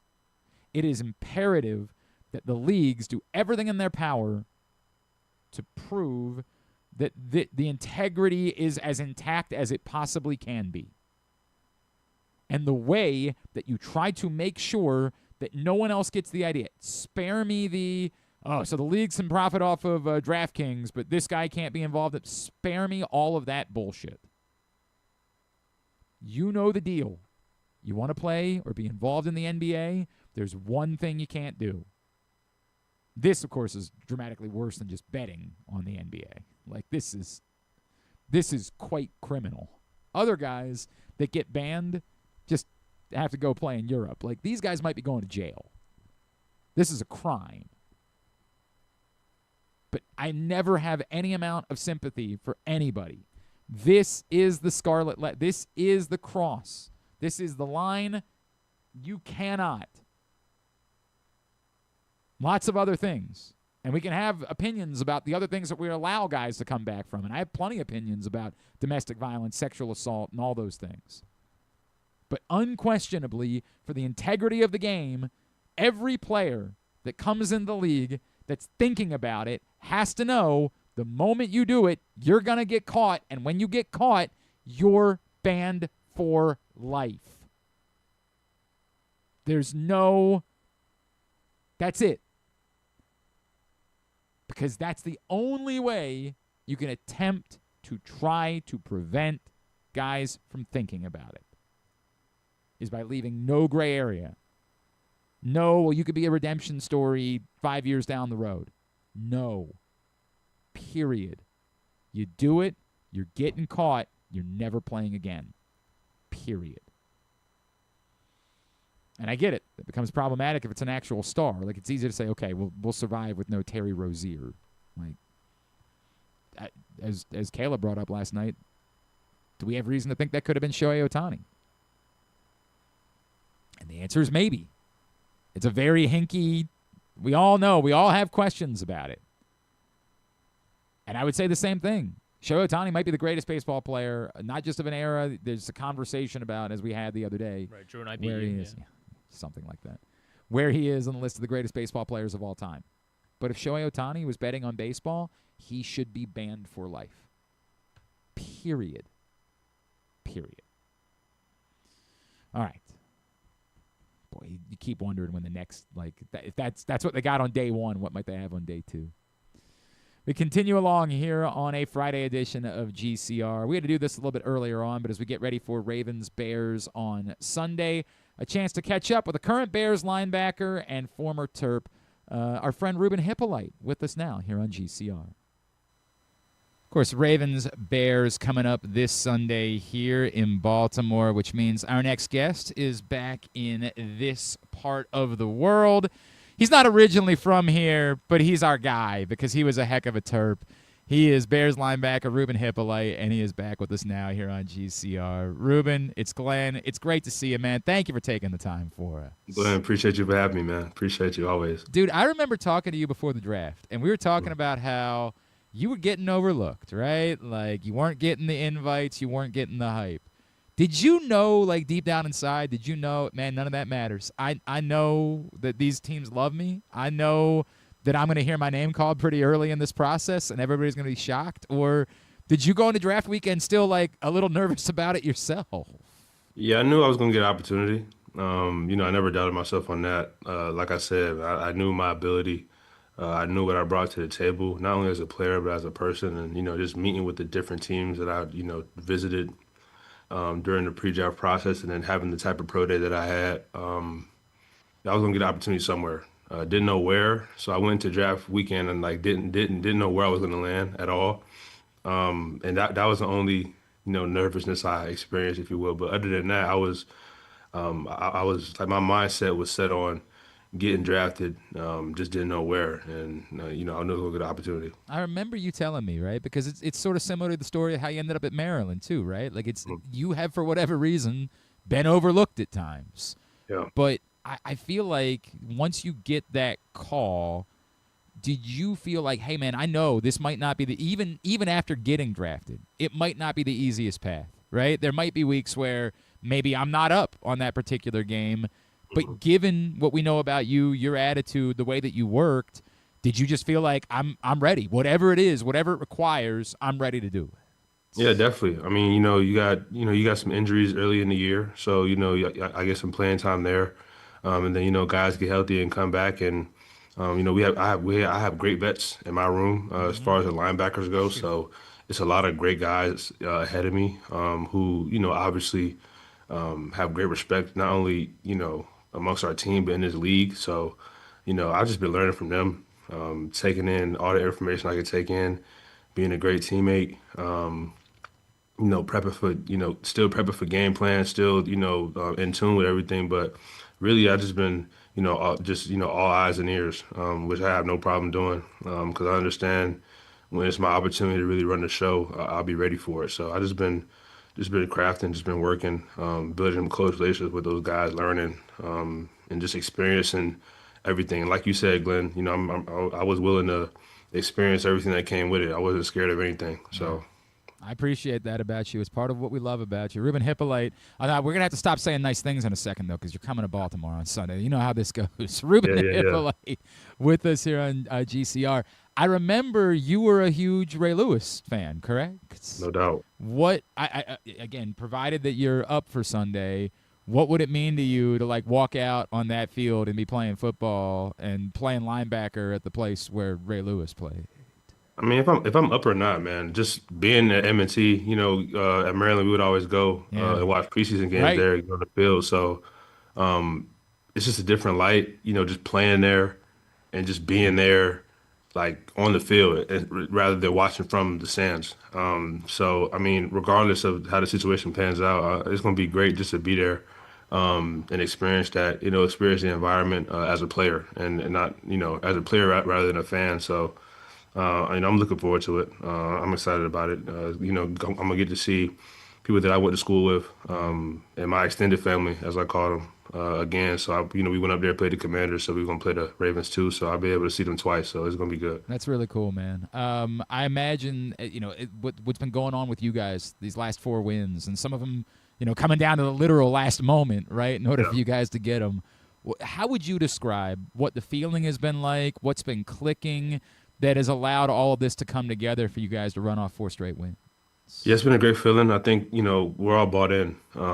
We all understand how important and how imperative, getting takeaways on defense is. So, we're all bought into that ideal. And, obviously, Dennis Allen, he does a great job at, scheming up throughout the week. Our coaches do a great job of preparing us throughout the week. And we just go out there and execute, and it's fun. I think he runs a great scheme where us as players can use our skills and abilities to our utmost and just go out there and just ball out and play and create turnovers, make tackles and all that stuff, just run a hit. So I think that's what we've been putting on tape and displaying for everybody who watches, and that's how it is at practice every day. So, I mean, it's just a great system, great environment. Obviously, Coach Johnson is one of a kind when it comes to getting us as a team ready to go play. So, it's just, you put all that together, and, that's how you get, on winning streaks, and we're looking to, continue. Can you define that? Because I think a lot of us were enamored with what Ben Johnson had done in Detroit, and when the Bears hired him, we were like, man, that's a guy that you would like to have. But I don't know that we know him personally or the head coach part of it as much as we're just familiar with all of his offensive success. Can you tell us a little bit more about what it is that he brings as a leader beyond just the plays and the stuff that he's drawn up offensively? Yeah, I mean, he's the captain of the ship. He always comes with a plan, and he knows how to execute the plan, and he tells us exactly how we're going to execute it. And he stands on his word with a lot of things. I mean, you can only respect that out of a coach. He reads a lot of war books and stuff like that. So that's where he gets a lot of his ideals and ideologies and tactics from, which, I've learned a lot of things from just, the team meetings we've had just as a young player, just being here and listening and just understanding how all this goes. So, I love it. I appreciate it as a player, and we all, receive it as a team. There's not one guy in the locker room who doesn't receive it. And, like accountability is horizontal. Everybody is held to a high standard, coaches and players alike, staff alike. So, when you have that in the building, it's only going to, bring forth success. So, Did you feel that going in? Like, I think, did you feel that there was something special happening? Like when you arrived, when you got in there and saw all that and looked around, did you have that feeling like we could really do something special right now? Yeah, I mean, during OTAs was really my, eye-opening, time for me, because not only was I just first getting here, but just seeing how, things were running. Practices were running, meetings were running, and then, you get into training camp, and it's kind of an extended part of that, and then we actually get to playing preseason games, and you see, how our preparation helps us for the game, and then you get into the season, and we start off a little rocky, and then we catch fire. So you just see all of that come to fruition. But I mean, it all started in OTAs and in the off season. Even though I've been here for, I've been here since May, but I haven't really got the first half of it. But just coming in and being on the back end of it, I was definitely able to see how he was able to gain momentum and just get us prepared for the season and this, things like this. So. He is Bears linebacker, former Terp, Ruben Hyppolite, with us here on GCR as we're getting ready for Ravens-Bears on Sunday. I assume you guys are not drinking the poison, and you're just like preparing like Lamar is going to play on Sunday. And I don't know who has to. I'm guessing it's not you that's trying to be Lamar in scout team. I'm guessing that's not the case. But do you like have a sense of what it takes to go up against Lamar Jackson, and if you're chasing him down at some point, like what it's going to take in order to get that dude on the ground? I mean, obviously a special player. There's nothing more that needs to be said. He's the captain of that offense, and the team goes as he goes. So, I mean, it's all about just playing your assignment and trusting one another on defense, man. Because we can't compromise, and we can't just misalign, misassign, and let things free for let the rush lanes free for him to get loose. So it's all about just playing our brand of football. Obviously he's a great player, but I feel like we're a great defense as well, and it's going to be a great game. It's going to be a very fun game. You got him, you got Zay Flowers, who I went to high school with, so I know him. I didn't even realize that. Yeah, I grew up with Zay Flowers, so I mean, it's a lot of talent on that team, and it's going to be a great opportunity. I mean, you don't want it any other way. So, all the Florida boys getting together on Sunday, and he also might have to try to tackle Derrick Henry too. But yeah, we can't forget about him. Obviously, his resume speaks for itself. So it's going to be a good game. It's going to be fun. It's going to be a great challenge for us to measure where we are as a team. Did you, before you got there, I know obviously you weren't teammates because he had been gone for a little while, but did you know DJ Moore at all? Had you been connected with him at all, like in an off season or a connection to connection? And what did it mean to get back around him? Yeah, so in college, I didn't know DJ. I knew of him, obviously. Right. Probably one of the greatest, Terps to come out of Maryland, but yeah, as soon as I got here, he just got right to joking with me. Like, just started, joking around, playing. He has a great personality, funny dude. But obviously, a great receiver, nonetheless. Just, watching him work every day.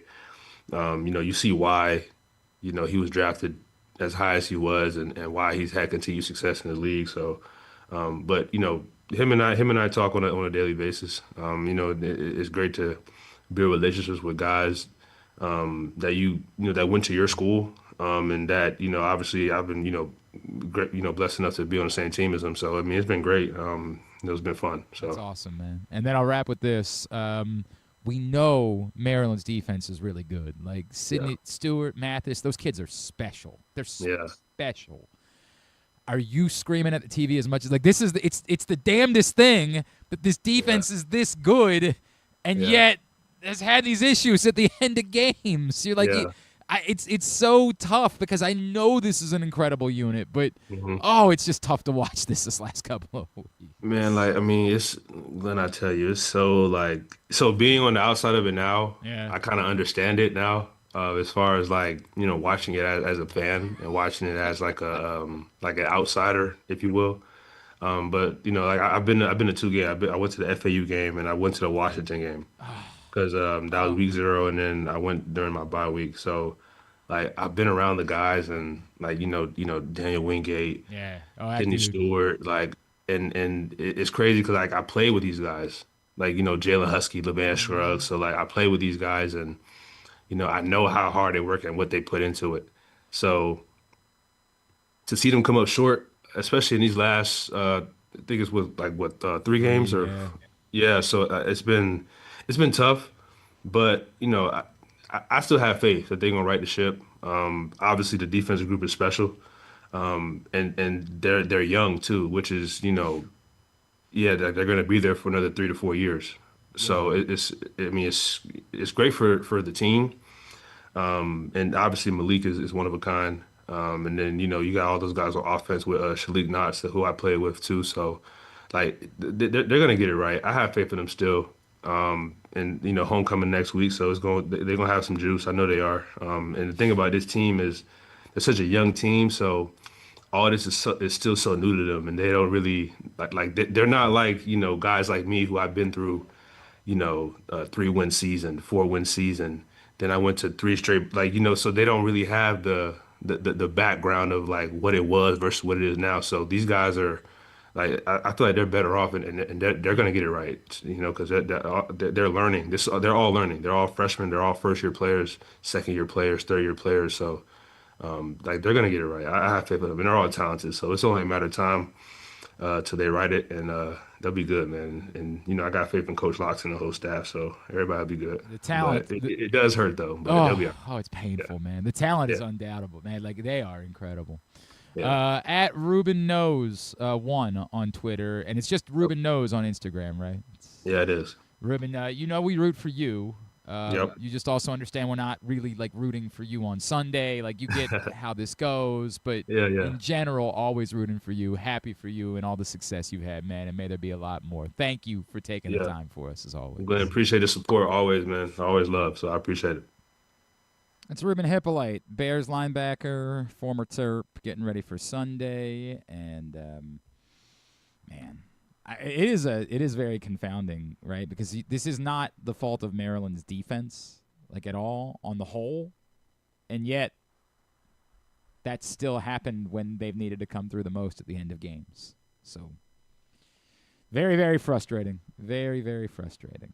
And he's right that it's a young group. That is an interesting, I bring up the, like, what if this bottoms out? And when you look at the schedule, there is still the possibility of that. Like, it's really hard to see them beating at least Indiana or Illinois.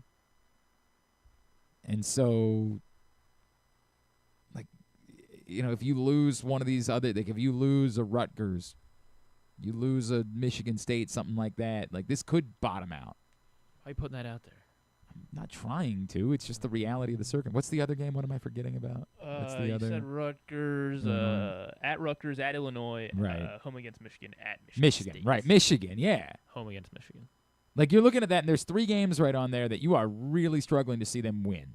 In Michigan, Indiana, and Illinois. And, of course, those are the 2 home games. Yeah. So now, like, avoiding it bottoming out includes you having to go on the road and beat 2 teams that you're probably fairly level with. And that's the danger. The danger is if you bottom out. Jim Smith, the Maryland athletic director, who you may know is on the cover of this month's print issue of Press Box. Great cover story from Don Marcus. A lot of college hoops in there as well. Go pick it up for free at your neighborhood High's Dairy Store, the new home for Press Box. Baltimore area High's Dairy Stores, where you can pick up your free copy of Press Box. You can also read it all at PressBoxOnline.com. And it's tricky. I mean, it is, because if they were to bottom out, you would feel inclined to say you got to make a move. But does that cost you this core group of young talent? Everyone knows the brain could be part of what ultimately turns things around down the road. And so does that impact your decision? Jim Smith continues to say he's got his full support behind Mike Loxley, but that's, of course, what you say when the team is still playing and still has a chance. Like, the question becomes what would happen if it turns into 5-7 or 4-8. You don't want to lose Sidney Stewart. You don't want to lose, the guys that, again, look like they're going to be a part of this thing for some time to come. And Malik Washington, obviously. It's a tough conversation, man. Daniel Wingate might leave for the NFL after this year, so that might not make a difference. But Zahir Mathis, obviously, is a freshman. You don't want to lose him. It's a complicated conversation. All right, we are winding down for a Friday edition of the program. Let's get a tidbit. Tidbit is brought to you by the new print issue of PressBox. Go get it today. What you got? What do I have? Some basketball stuff because the basketball has been going on. There have been 5 players now with 40-point performances in season openers this season. That is the most 40-point games in season openers in a single season in NBA history. So maybe best season of NBA basketball ever. Maybe. We've had guys arrested by the FBI. Right, that's a great We've point. had 40-point games, double overtime. Yeah, double overtimes. Yeah, I feel like overtime game every night already. So maybe it's the best season ever. Well, let me know. You keep me up. Unless the Suns start winning games at some point, then I'll let you know in probably March or April. Yeah, exactly right. I can't be bothered by it, unfortunately. Sorry, Name the 5 guys that have dropped 40 in games. Wemby. Yep.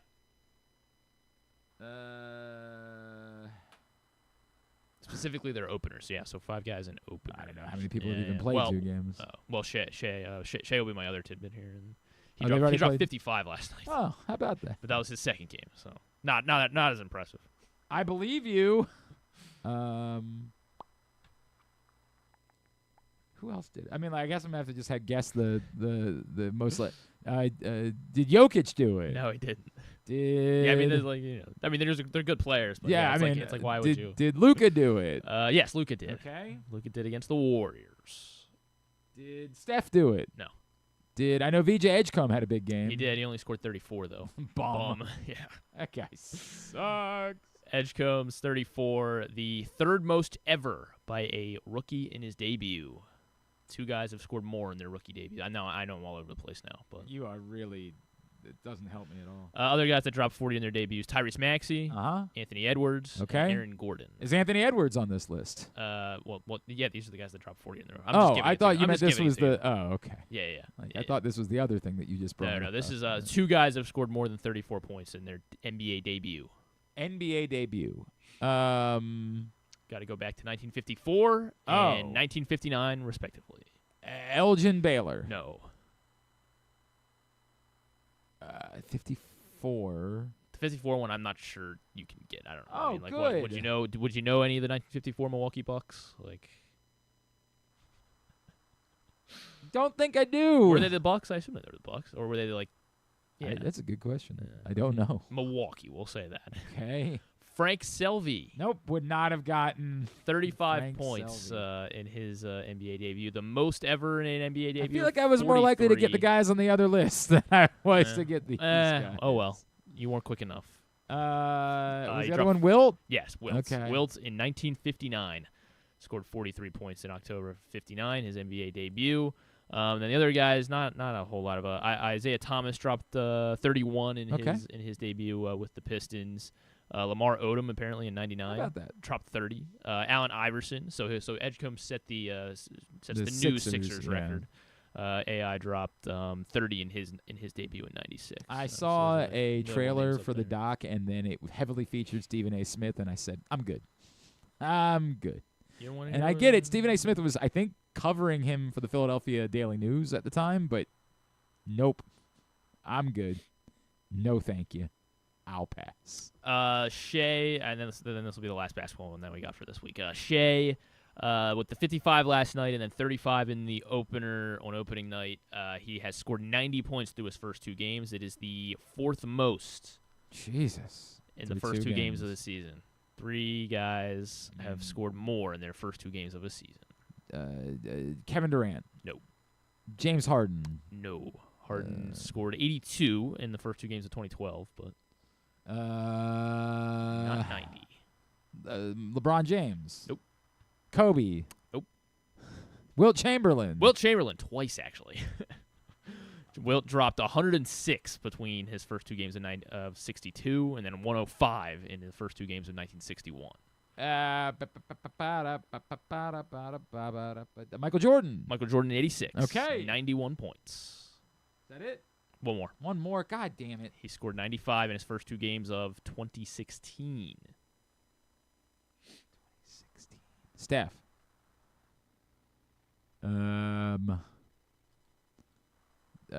Kyrie. No. Russell Westbrook. No. This was his 4th year in the league, 5th year in the league, and he was still... They were still the Hornets, I think. When did they become the Pelicans? Oh, it's Anthony Davis. Anthony Davis scored 95 for the first 2 games of 2016. The Hornets at that point? I don't know. That's a good question. I can't remember when they went back. I feel like it was before that, actually. Let's find out. When did they? I missed the Charlotte Bobcats. The Pelicans. Oh, I forgot about the Charlotte Bobcats. I missed the Charlotte Bobcats. Officially changed the name of the Pelicans in 2013. Okay, all right. So they were the Pelicans. Pels. Very good. Tubular is brought to you by Project Game Day. We're back this Sunday following Ravens Bears. I know we're gonna do it. Myself, Rita, KZ, Tyus Bowser, and maybe the rest of the crew. Find out. PressBoxOnline.com/GameDay. It's all brought to you by 1-800-GAMBLER, HelpMyGamblingProblem.org, Game Day Men's Health, the Costas Inn, and Live Casino and Hotel Maryland. Here's what's coming up this weekend tonight. Maryland soccer's red hot. You're looking for a nice distraction? They are red hot. I think they're up into the top 15. They play Indiana tonight at home at 8 o'clock on Big Ten Network. They're in the top 10 by now or no? They'll be in the top 10. They've been unbelievable. Game 1 of the World Series is tonight as well. Dodgers Blue Jays at 8 on Fox. Blake Snell and Trey Yesavage, the pitching matchup. Of course. A little bit of a surprise that the Blue Jays are going with Trey Yesavage in Game 1. CBS Sports Network tomorrow at 3:30. They're ranked 4th. Yeah, wow. they were number 8 last week, and now they're number 4. CBS Sports Network for Florida Atlantic Navy at 3:30 tomorrow. Towson's at Stony Brook at 3:30 on Flow Sports. Loyola Soccer hosts Navy at 1. Morgan State Football's at Howard at 3:30. UMBC Soccer's at UMass Lowell at 6. All those on ESPN+. Stevenson and Hopkins both on the road tomorrow. Game 2 of the World Series tomorrow night. At 8 o'clock on Fox, Yoshinobu Yamamoto going ahead. The Blue Jays have not announced Game 2 starter yet. I guess not. Double check. Bo on Bichette is on that. the World Series roster. Yeah. And on Sunday, the local NFL games. Of course, Bears-Ravens at 1 on CBS. The late game is Cowboys-Broncos, 4:25. Fox's only game locally will be Buccaneers-Saints at 4 o'clock and Packers-Steelers Sunday Night Football at 8:20. No Sunday morning game this week, although that's in part because this is one of the 6 bye-week weeks, and so I think it's another 2 weeks before there's 2 more international games to wrap up the slate for the year. The first weekend or the second Sunday of, and then the one after that I think are the last 2. Got it. Non-sports, any highlights? There's a few. I know that you're probably gonna be tuned in tonight at 10 o'clock on USA Network for Everything on the Menu with Braun Strowman, right? He's doing his version of, basically it looks like diners, drive-ins, and dives, and it's just Braun Strowman instead of... Sure. What, you're not hyped up about this? Probably going to miss that one. Netflix has a movie called House of Dynamite, which actually looks pretty good, directed by Catherine Bigelow and Idris Elba's female gigolo. No, Catherine Bigelow. Female gigolo, right. Okay. Yeah. All right. She's Deuce's sister. Everybody knows that. Rebecca Ferguson and Idris Elba are in this. And so a single unattributed missile I do like launched. Idris Elba. Yeah. Is Idris? What do you want to say? You No, saying I said it wrong? no, Oh, I didn't say that at all. So some missile is launched at the U.S., and they have to figure out who's responsible and how to respond. Okay. And, I mean, that doesn't sound like a premise that interests me, but Well, stringer bells involved, so I'm in. exactly. Anthony Ramos and Jason Clarke as well. You know, Okay. So boom. The Ben Stiller documentary, the Jerry, I guess I should say Jerry Stiller direct, but I think Ben Stiller's like very involved in it. Weapons is streaming. If no one's seen it yet, it's on HBO Max. Which one was Weapons? That was the one where the little kids all run out in the middle of the night. I don't remember that one. That was I don't know. It came out in like August, I think. Okay. It's one of the people. A lot of people loved it. I didn't care for it, but a lot of people loved it. If Calling you it say the so. movie of the year, which I disagree wholeheartedly. I don't remember it at all. Well, I don't know. I guess it was August. Like it was a dead Maybe. a dead time. It's on HBO Max now, and then Welcome to Derry. This is the new HBO series on Sunday nights. It's just like are any of the prequel. kid? Are any of them involved from the? I don't know who from the original. If it's a is prequel, then I guess that's. I don't think so. All right, whatever. I'm not watching it. I don't know why I'm pretending like I'm going to. I mean, yeah. I did finally really watch. Started watching The Chair Company the other day. Oh, how was it? I haven't started yet. I'm intrigued. I'm hooked. I've been watching Chad Powers. Chad Powers is good. Okay. Although the last episode kind of pulled me. I didn't love the finale's this week, so we'll see. I think that's what I don't like about it is I think they knew they had to kind of cram everything because it's only 6 episodes. We'll see if I get. In fact, I might. I wanted if they had like broke down and they just did week by week. It was just a fabricated Hard Knocks basically, and they did week by week. Actually, I don't have to watch any wrestling this afternoon, so I don't know what I'm going to watch now. And I was going to probably keep watching The Chair Company, and so you're going to piss me off because now I'm not going to be able to watch because you'll be like, I don't want to watch it. I don't want to. Can you just go back to the first episode? No, I'm not going back How to long the are first episodes? episode. They're like 20 minutes, right? It doesn't matter. I'm not rewatching them. Not happening. What? Guess I'll just keep watching. I still haven't finished my rewatch of King of the Hill in order to start the new episodes yet. I might do that instead. You can do that. Yeah, that works. Thanks today to and everything else you can find at Or Weapons. GlenClarkRadio.com. Is there an SNL this weekend? Or? No, SNL is off this weekend. I did see that Nikki Glazer's hosting coming up. Yeah, they're I like that. They're off this weekend. Miles Teller and Brandi Carlile next week. I feel like I've seen that episode before. Nikki Glazer and Somber. Yeah, I've tried listening to Somber. No. I heard one song that was like I didn't hate. Yeah, it's very melodic. And then Glenn Powell and Olivia Dean. Of course, Miles Teller and Glenn Powell are both hosting. And who's Olivia Dean? I don't know either. Boy, welcome to that age. Welcome to the age of not knowing who the musical guest is on SNL. I can't believe they're not letting Jeremy Allen White be the musical guest after they let Timothy Chalamet do it. When's he hosting? He's not hosting. Oh. The Springsteen movie's out this weekend. And yeah, you're right. I can't believe they let Chalamet do it. Well, didn't Chalamet end up maybe he'll host it in like December or something? But it was like that was because the movie came out then. Yeah, I know, but sometimes they still like guys will host after the movie's been out. Maybe. I don't know. Yeah, the Springsteen movie's out this weekend too. So you're mad that Amy Poehler hosted, that she got a chance. And no, I'm good. They should have been given it I'm all right. to Jeremy Allen I'm White. all right. Thanks today to Ruben Hyppolite. Thanks to Earnest Byner. Thanks to Stan the Fan. Thanks to Derik Queen. And we're about to hear from Cam Spencer. We'll get all of it up in the greatest hits section of the Aspiration tab. There's no late night shows tonight? No, there's no late night shows today. On brand with Jimmy Fallon's tonight. Nope. At GlenClarkRadio.com. And then on Monday, we're going to be talking about Ravens wins. Go from all of the guests today and then promote nothing coming up on Monday. Don't forget to join us for game day on Sunday.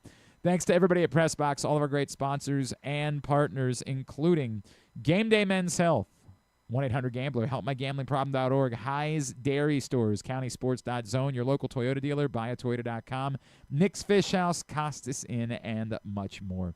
Thanks to Griffin at Griffin_Bass. Follow us, Twitter, Instagram, and TikTok at Glenn Clark Radio. Have a great weekend. Go Ravens, go Navy, go Towson, go Morgan, go Maryland Soccer. Duke sucks. We wrap up today's show. The Pride of Boys Latin, Cam Spencer of the Memphis Grizzlies, right here on GCR. Well, our next guest, of course, is the Pride of Boys Latin. He had a stop in there at Loyola, and just this past off season, he signed a new 4-year deal with the Memphis Grizzlies. He's a national champ. He is one of the most intense humans I've ever seen. He's Cam Spencer, and he's with us now here on GCR. Cam, it's Glenn. It's great to see you, man. Thank you for taking the time for us. Yeah, man. Thanks for having me on. Really looking forward to it. Dude, I've been wanting to catch up with you for a while. I have to just get – where does it come from? You know I've talked to your brother about it a million times. Yeah. Where like, how is it in you that you are just this intense, like, every moment of every day? Yeah, I think it starts with the family that I was raised in. Growing up with two brothers, it was you didn't want to lose in anything. Is Will secretly, like, more intense than either one of you somehow? It just depends on what we're doing, but if we're doing video games, he's pretty intense as well, and he's much better than Pat and I at those. So it's just a brotherly competition. I mean, we're just competitive people by nature, but I've had it from such a young age. Pat being 4 years older than me, I was always trying to beat him, but 4 years is a lot, as a kid. So it was a lot of losing, and a lot of fights growing up. So I think it's just in our DNA. Do you remember the first time that you ever beat him in anything? I would just go back to basketball, like one-on-one. There's nothing more personal and more like competitive than one-on-one in anything, but especially basketball. So I would say until like maybe senior year of high school or even college was like, my first time beating him on the basketball court. And it, like I said, it typically ended in a fight. But yeah. You know what, man? It's brothers, dude. Like, that's the way that it works. We say we fight with each other. We're gonna damn near kill each other when we're playing against one another. But once we're cheering the other one on, we're their biggest fans. So as soon as we the love fight's each other. over, you tell each other you love each other. That's the way that it works. Literally. Cam, I've always had this weird feeling, and Pat and I've talked about it a few times, that, like, in a way, that's what gives you your joy. A lot of people would say, like, you don't see Cam smiling a lot. Like, my gut tells me that it's that insane place that you go to, that, like, it's almost a weird joy that you get from being in that place. Am I onto something in that way? Yeah, I mean, I think it's like a competitive disease, honestly. Like, there's nothing fun about, like, playing basketball or playing golf, but like when you play well, that's an enjoyable feeling. But like when you don't play well, it's like there's nothing fun about it. So I do take it very seriously, and like I said, it's just a competitive nature that you have. Like, losing sucks, and I don't want to be near it. I love it, man. I love it. Cam Spencer is with us. Cam, speaking of you and your brother, you guys last year got to go up against each other for the first time, and I know it's been a little while, but we haven't had a chance to chat about it. Can you describe, I know in the moment, it probably, there was no joy, right? But, like, afterwards, that feeling of, my God, we're both doing this. We both made it, and we've accomplished what we always said we would, and we got to go up against each other. Can you put that into words? Yeah, it was a surreal feeling. I mean, when we first got subbed in together, I went to guard him full court, and there's a weird feeling of, like, obviously I want to beat him and I want to win, but at the same time I'm always rooting for his success. You know what I mean? So it's like, you want to steal the ball, do you not want to steal the ball, kind of thing. At the end of the day, like, once that ball goes in, it's you're in another focus level and another level of intensity, so you're just trying to do anything to win. But I think it probably hit us both after when we traded jerseys and signed it for each other and wrote each other a message. And I think it, might have hit us then, that it was a pretty cool moment. But, we're competitive people. This is, the beginning of the journey for us, and we think we have a long way to go. To take nothing away from your own talent and ability, how much do you guys both feel like you might not be able to have made it to this point without having the other one to sharpen you along the way? Yeah, I can speak for myself on that one. I know I wouldn't be here without Pat and Will, and especially Pat for like I said, he's 4 years older than me. I was able to learn from his experiences, and I mean, he's the ultimate role model, and just gave me so much great guidance, and still does to this day. I'm always seeking help from him, and I know for me, I would not be here without him. So super appreciative, and love him to death. That's awesome, man. You get a 4-year deal from the Grizzlies, right? Like, what does that mean to you? I know you're the type that you still feel like you have to prove something, like that nothing. But, like, what, to know that this organization is that invested in you, what does that mean to you? Means a lot. Yeah, like you said, anything long term in professional sports is a great thing. I want to be here for my whole career, and they showed the belief in me, and I'm going to prove them right every single day, and continue to try to prove people wrong. That's my thing. But it's awesome to, like I said, to be here for 3 or 4 years. I'm super excited to go to war with this organization, and we're going to leave it all out there on the floor for them. What about the other part of it, which is that you get to do it with Santi? Like, I again, of all of the ways that this could have gone, that you guys end up together in Memphis, like, this seems like almost like one of those things where it like had to be like predestined, Like, this is crazy to me. Yeah, it was cool. I mean, to be honest, when we had played our last game together at Loyola, I never knew. I didn't think that we would play another game together or share the floor. And it's just pretty cool that, we took our 2 unique paths and they ended up coming back together. Obviously, congrats to him. He just signed a 3-year deal. So we'll have plenty of years on the floor together. And he's just fun to play with. He's a great friend of mine. We were roommates back at Loyola. So, I can't say enough good things about him, and super happy that, I have a few more years with him at least. He's not as intense as you, though. Like, that I know of. Like, from my memories, what is the dynamic between the two of you? Because it comes off personality-wise, like, again, from a basketball standpoint, because I don't know you quite as well personally as I do Santi, but, like, it seems like you guys couldn't be more polar opposites. Yeah, I mean, I would definitely say I'm on the more intense side, but he's got some fire to him as well. If something doesn't go his way or whatever, something on the floor, like, he's a competitor too. So I think we do share the same fire. It's just, as a competitor, I'm going to say, I'm probably a little bit more intense, but he's a great dude on and off the floor. It's probably hard to compete with your level of intensity. There's probably not a lot of guys that can match up with that. Cam, what this group, I mean, like, I think a lot of people from the outside look at it and say there's a real opportunity. How much do you guys feel that? And maybe even seeing like a team a year ago win their first championship, do you feel like this group could be the next to break down that door? 100%. I think you saw last year with Indiana, OKC, Minnesota, like the small market teams are really making a name for themselves. And I think it just shows, like, if you build a good culture, you draft the right guys who are about winning and are about each other, then, you can win championships. So I think we're on a great path, feeling really good about this team this year, and a really, really tight-knit group, connected. And, I think we're going to make some noise for sure. It's ironic because I feel like you're the definition of chip on your shoulder, but, like, we talk all the time about anybody who's from here, from the Baltimore area, feeling like they have kind of a chip on their shoulder because most of these guys have been overlooked, right? I would imagine it's kind of a similar thing. You bring up the small market.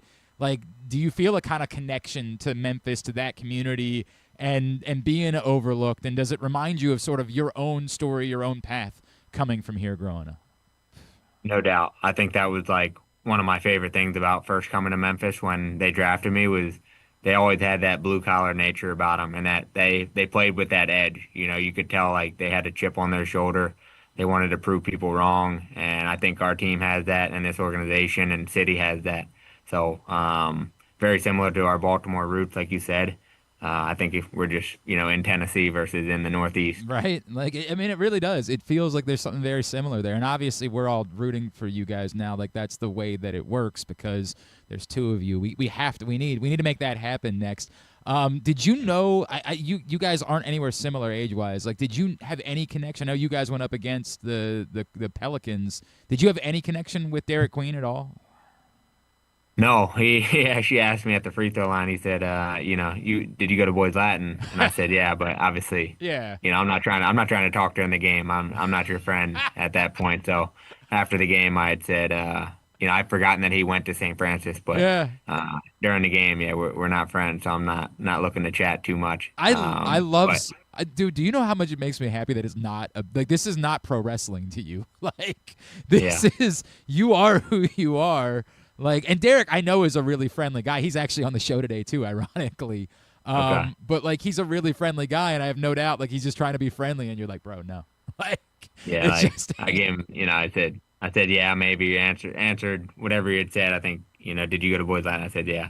a quick answer, but otherwise, I'll talk to you after the game, maybe after if we win. If we lose, I'll probably, we'll have to wait a little while before we can talk. But no, he's a good kid and representing Baltimore well. Obviously, right? Like I think we all felt a little bit of that. I'm from Baltimore. That's why that he let out last year. Yeah. Is there anything that you do? Is there any like board game, card game where you're not on 10, where like you do let your guard down a little bit at all? No, I mean, like we talk about playing golf. I love golf. I love playing cards, but I love playing poker. But like, if you're gonna invest time and energy and focus into something, then like, what's the point of doing it if you're not trying to win or like, be successful at it? So, like I said, it's a competitive itch, disease, whatever you want to call it. But if we're doing something with competition, is always the goal is to win. This is why you're in the NBA and I'm doing this for a living. Whatever it is in life, whatever, that's my belief. But you're killing it as well, so I appreciate it. Your brother and I talked this summer. I know the two of you have kind of, and all your entire family, Will, your parents, like you've gotten together to try to do some good things for our community, for some people that need it. Can you tell me a little bit about how that came about and why it was something that was important to you guys? Yeah, for sure. I appreciate it. We started the Spencer Brothers Foundation. We grew up, near the Annapolis area. We went to school in Baltimore. Obviously, feel like we're a part of both of those communities. But we had a lot of people go to the Naval Academy, or at least in the military, in our lives. And so that's the mission of our foundation, is to give back to service members, veterans, and just that whole crew. So we do an annual golf and poker event. We got to keep it, on the. I was gonna say, are you as intense during the charity event? We pull it back a little bit, it's for charity, but we had a cool thing where we were hitting shots against each group. We did just a charity golf outing, and had so much great support from family and friends, and raised some money for a good cause. But to bring it back to Baltimore, we're actually going to start our first annual Spencer Brothers basketball camp next summer at Boys Latin High School, where we all went. So that's that'll be next mid-July, and we're looking forward to having plenty of kids out there to help give back and hopefully introduce them into basketball. That's awesome, man. That's incredible. I'm so glad you're doing that, and we will continue to lift up anything we can for you to get the word out about that, because that's the stuff that matters most. Thank you, man. Normally, when I get to the end, I ask everybody to plug where people can follow them, but I happen to know you don't do any of that. You're not doing any of that. I don't. I would give you one. I don't have any social media, so nowhere.